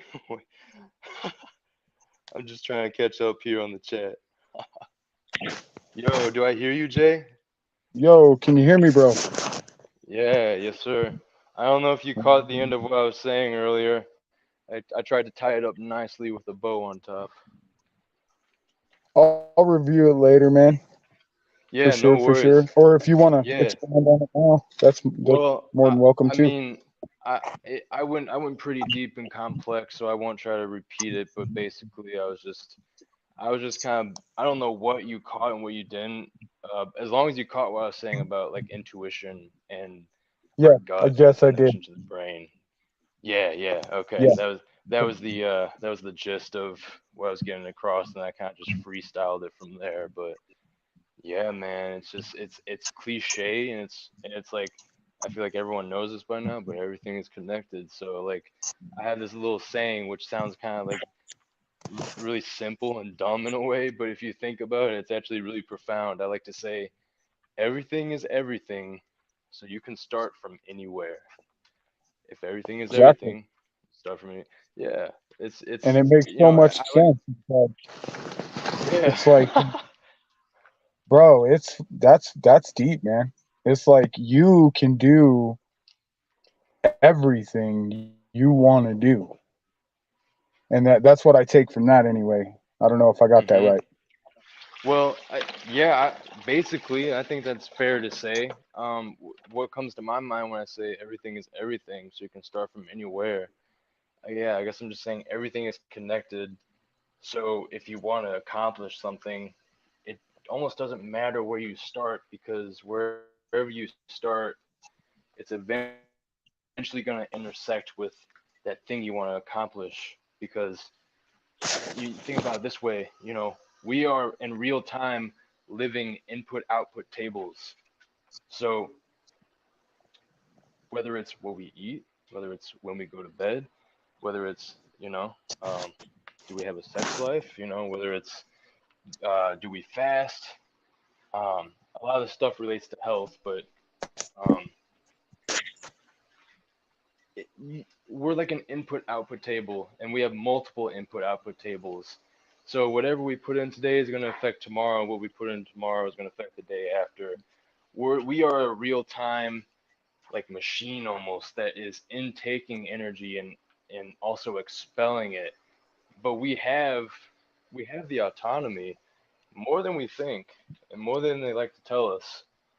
We have more of an autonomy than we realize to control what we're putting in that input output table that we are, or input output tables that we have. And just a real simple way is just, thinking about what we eat and how it makes us feel. You know, life is complex in a way, so we gotta simplify it. It's again, it's just it gets back to the paradoxes of life. The truest gems and the deepest truths seem to come back to a paradox. So it's a simple, funny. It's a dumb, goofy statement that I have, but it's actually profound and complex at the same time. Funny enough, there's a lot of value in what may seem simple uh, on face value. If you just kind of meditate on it a little bit, it starts to unravel a little bit, and you see, oh, this is not just a little saying. Like there's actually something in here. You just have to let it sit for a little bit. Don't think about it too deep, but just kind of let it sit with you, and it'll come to you. The value that is within these different things comes to you, whether it's something that I said or you said, or whether it's a saying that your parents told you. There's these little sayings and phrases that we get told as we grow up in life, and we disregard them because we hear them so much. Early to bed, early to rise, and so on.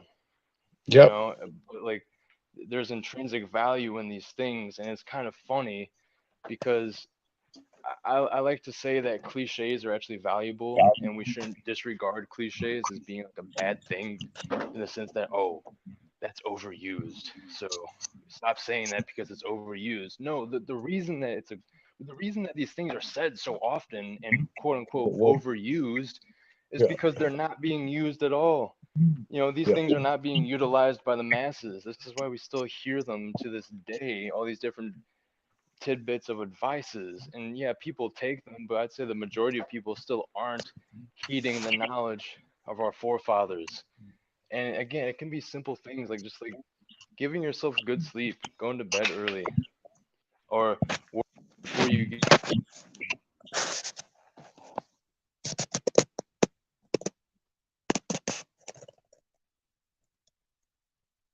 we are given throughout life. And I find it funny because it's like it seems like we don't even bother to actually implement them or pay attention to what's being said. And there's a lot there that we could work with, but it's like society and culture trains us to disregard the valuable knowledge by calling it, oh, cliche. Yeah, we learn in school, oh, that's cliche. Don't use that. Don't say that. That's cliche. It's been said too many times already. Well, it's being said too many times because it's not being heeded. It's not being acknowledged. So it's going to be continued to be said until the collective can really start implementing the wisdom and the knowledge. And we'll hide it in parables, we'll hide it in allegories, or we'll just say it straight up. But however we're going to do this, I don't know if it's something that just happens naturally, but the knowledge will have to get across eventually to people, one way or another. Absolutely. You got to, and it's like you got to share that knowledge because, hey, man, you're not promised tomorrow. And what you say today affects people tomorrow. Exactly, Dean. Check this out. Oh, yeah. Oh, yeah. The world, it's us. We're all here. Man, I really appreciate you coming up here, Christos. Yeah, thank you for having me. Are you about to shut it down? No, absolutely not. I was just saying Oh, thank you. yeah. Yeah, man. I've seen you plenty of times on Ian's channel.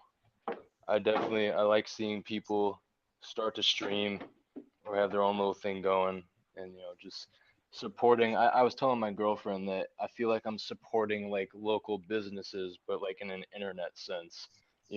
Coming over to these different streams within the community of different people that I see on Ian's channel and so on and other channels. It's like shopping local. It's like shopping at small businesses. It's like the equivalent, but on the internet. You're Hmm. supporting the smaller communities, the grassroots communities. You're not going to these huge streamers that have 500, 500,000 or a million, views on every video or some nonsense that's just pushed by Yeah, the algorithm. yeah. Nah, we go to the authentic. We go to the authentic outskirts of this thing called YouTube. The And people, real. Yeah, a lot of people don't even know, I think, that this like aspect of the internet and YouTube exists. I mean, I didn't know a couple months ago. I kind of knew, like I knew about this channel called True Life Stories. They like to talk about like psychedelic stories and stuff, but like that was kind of the closest I had gotten to like realizing that there's these like grassroots small communities. But like once I found Bro Sanchez, from there I found Big Dog Philly OG, and then I found Exactly. Ian with We Are Awake TV, and it took off from there, man. Yep. Same here. Same exact story, bro. Like I started watching Bro Sanchez a couple years ago, like probably about 5 years ago, and every almost every video I was, I had my bell notification on, dude, and then you kind of get into that hiatus mode or whatever. But then I ran across Big Dog OG, and salutes to Big Dog, man. I call him OG Wisdom. I don't know if he likes it. He kind of stopped hitting me up, but It's funny.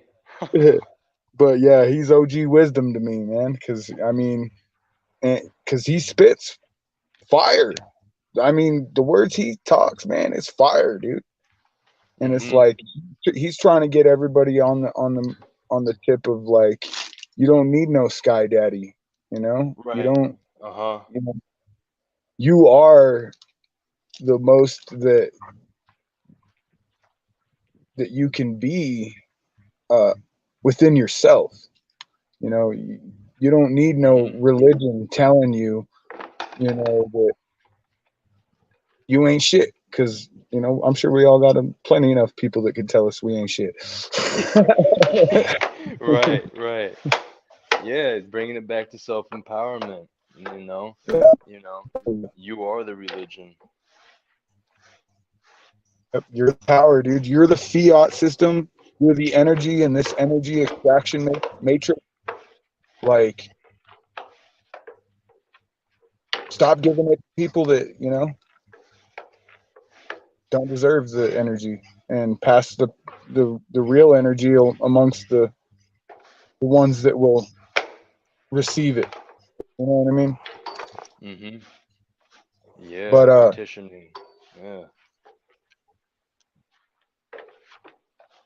I think that more of us need to get to a point of knowing. You're breaking up a little bit. Yeah, Oh you're shit! breaking up real bad. Hold up. Can you hear me, bro? Yeah, I can hear you better now.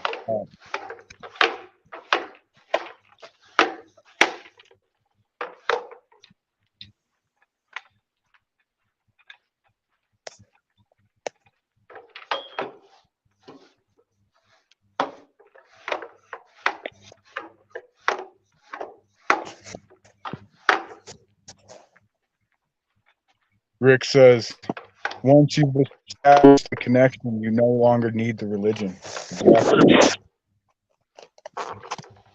The connection with yourself.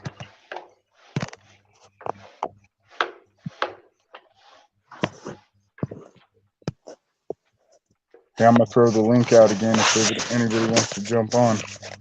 Yeah, Jay, you're breaking up a little bit still. I can hear you better than like a minute ago, but yeah, there's like a little echo and like Oh shit! Let muffled me background noise let or me something. let me refresh, bro. All right.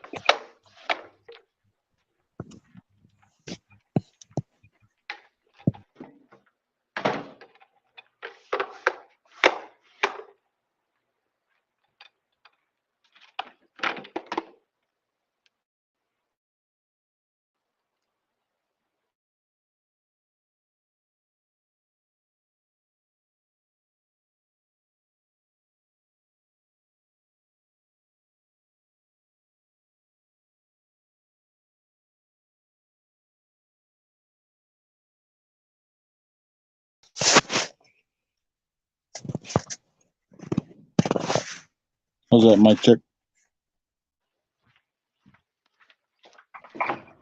Yeah, yeah. Say something again. I think you're good. Mic check. Mic check. 1, 2. Yeah, you sound wonderful. Cool.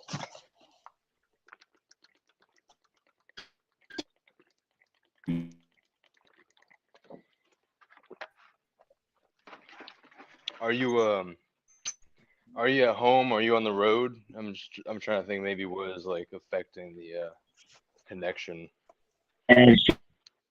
Yeah, my dog make a bunch of background noise, so I'll have to come out here to the Jeep and try to get some quiet so that I can do this. Okay, yeah, you're coming in. You're coming in great now. It was starting to get muffled at first, but I'm hearing you. You're in your Jeep. Are Yeah, I you at think work right now, or? no. I'm at home right now. We're actually waiting on product, bottles and caps and shit. So yeah. So I'm here with you guys. Word, word.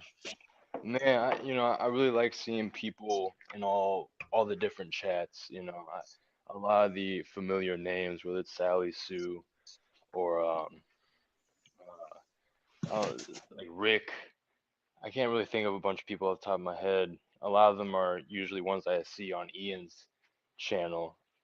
Mary, I think Mary is one of them. Sunkissed, of course. Maybe OTW, maybe.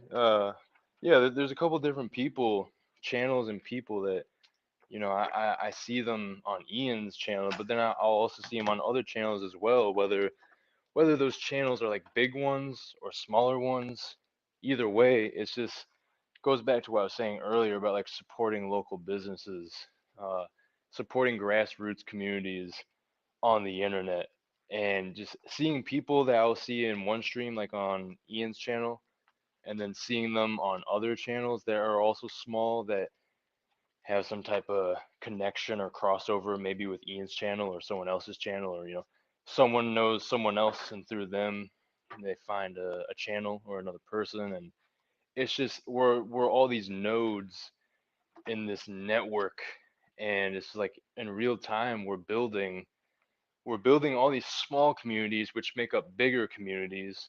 And if anyone understands fractals, I mean, what we're doing here is we're pretty much we're like real time, real life fractals, and it's actually a very beautiful, majestic thing that we're doing.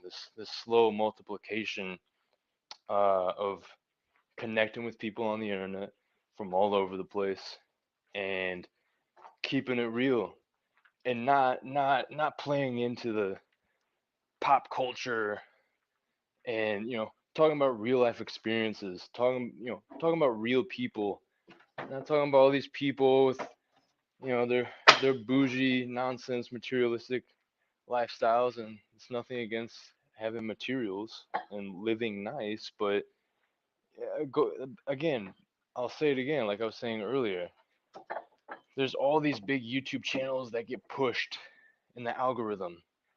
And I mean, what are they pushing at the end of the day? A lot of them are pushing low vibrational stuff. And that sounds kind of hippy dippy-ish and cliche, but we all know it's true, and y'all know what I'm saying. They're pushing stuff that keeps people locked in their lower chakras, if anything. Um, I see Jay is gone here, so I'm gonna just keep spitting. Um, but yeah, to everyone in the chat and all these different channels, these content creators, these communities, to everyone, you know, keep it real, keep it grassroots. You know, it's cool if you get a lot of subscribers, you're successful. That's great. That's not what I'm against. But I'm against the fakeness and all this stuff. The fakeness within these social media stars and personalities or influencers or whatever we want to call them. A lot of these people, unfortunately, it doesn't mean you can't be successful, but unfortunately, it seems whether it's Hollywood, the music industry, social media, that if you want to quote unquote be successful or have a large following or get pushed by the algorithm, well, you're gonna have to fit certain criteria, you know? Are you talking about holistic health? Are you talking about herbal remedies? Are you talking about how to take care of the body and stop having to rely on, different over the counter things by going back to nature, no medical advice, just the fact that we have to even say that, it's kind of crazy, but we do. Um, are we going to talk about that type of stuff? Or are we going to talk about uh, what just happened with Kim Kardashian, or, you know, oh, this celebrity was just seen with this other celebrity. And it's like, it's it's really sad, honestly, but it's what it is, and we have to take account for it, and we have to point it out that the system is making people successful that are pushing toxic, fake,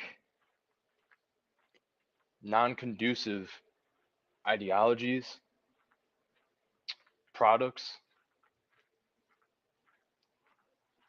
So yeah, it's a sad thing, and hopefully we can change the system from within, like we've been saying.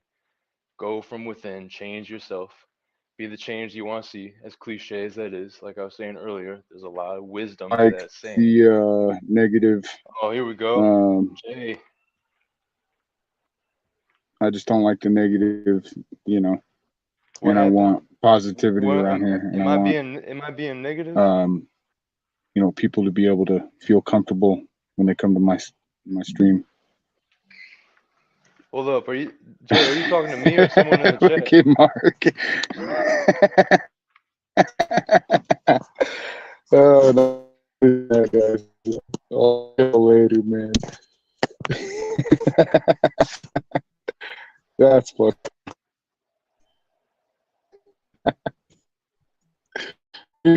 Where the fuck is Jones? I need to stranger.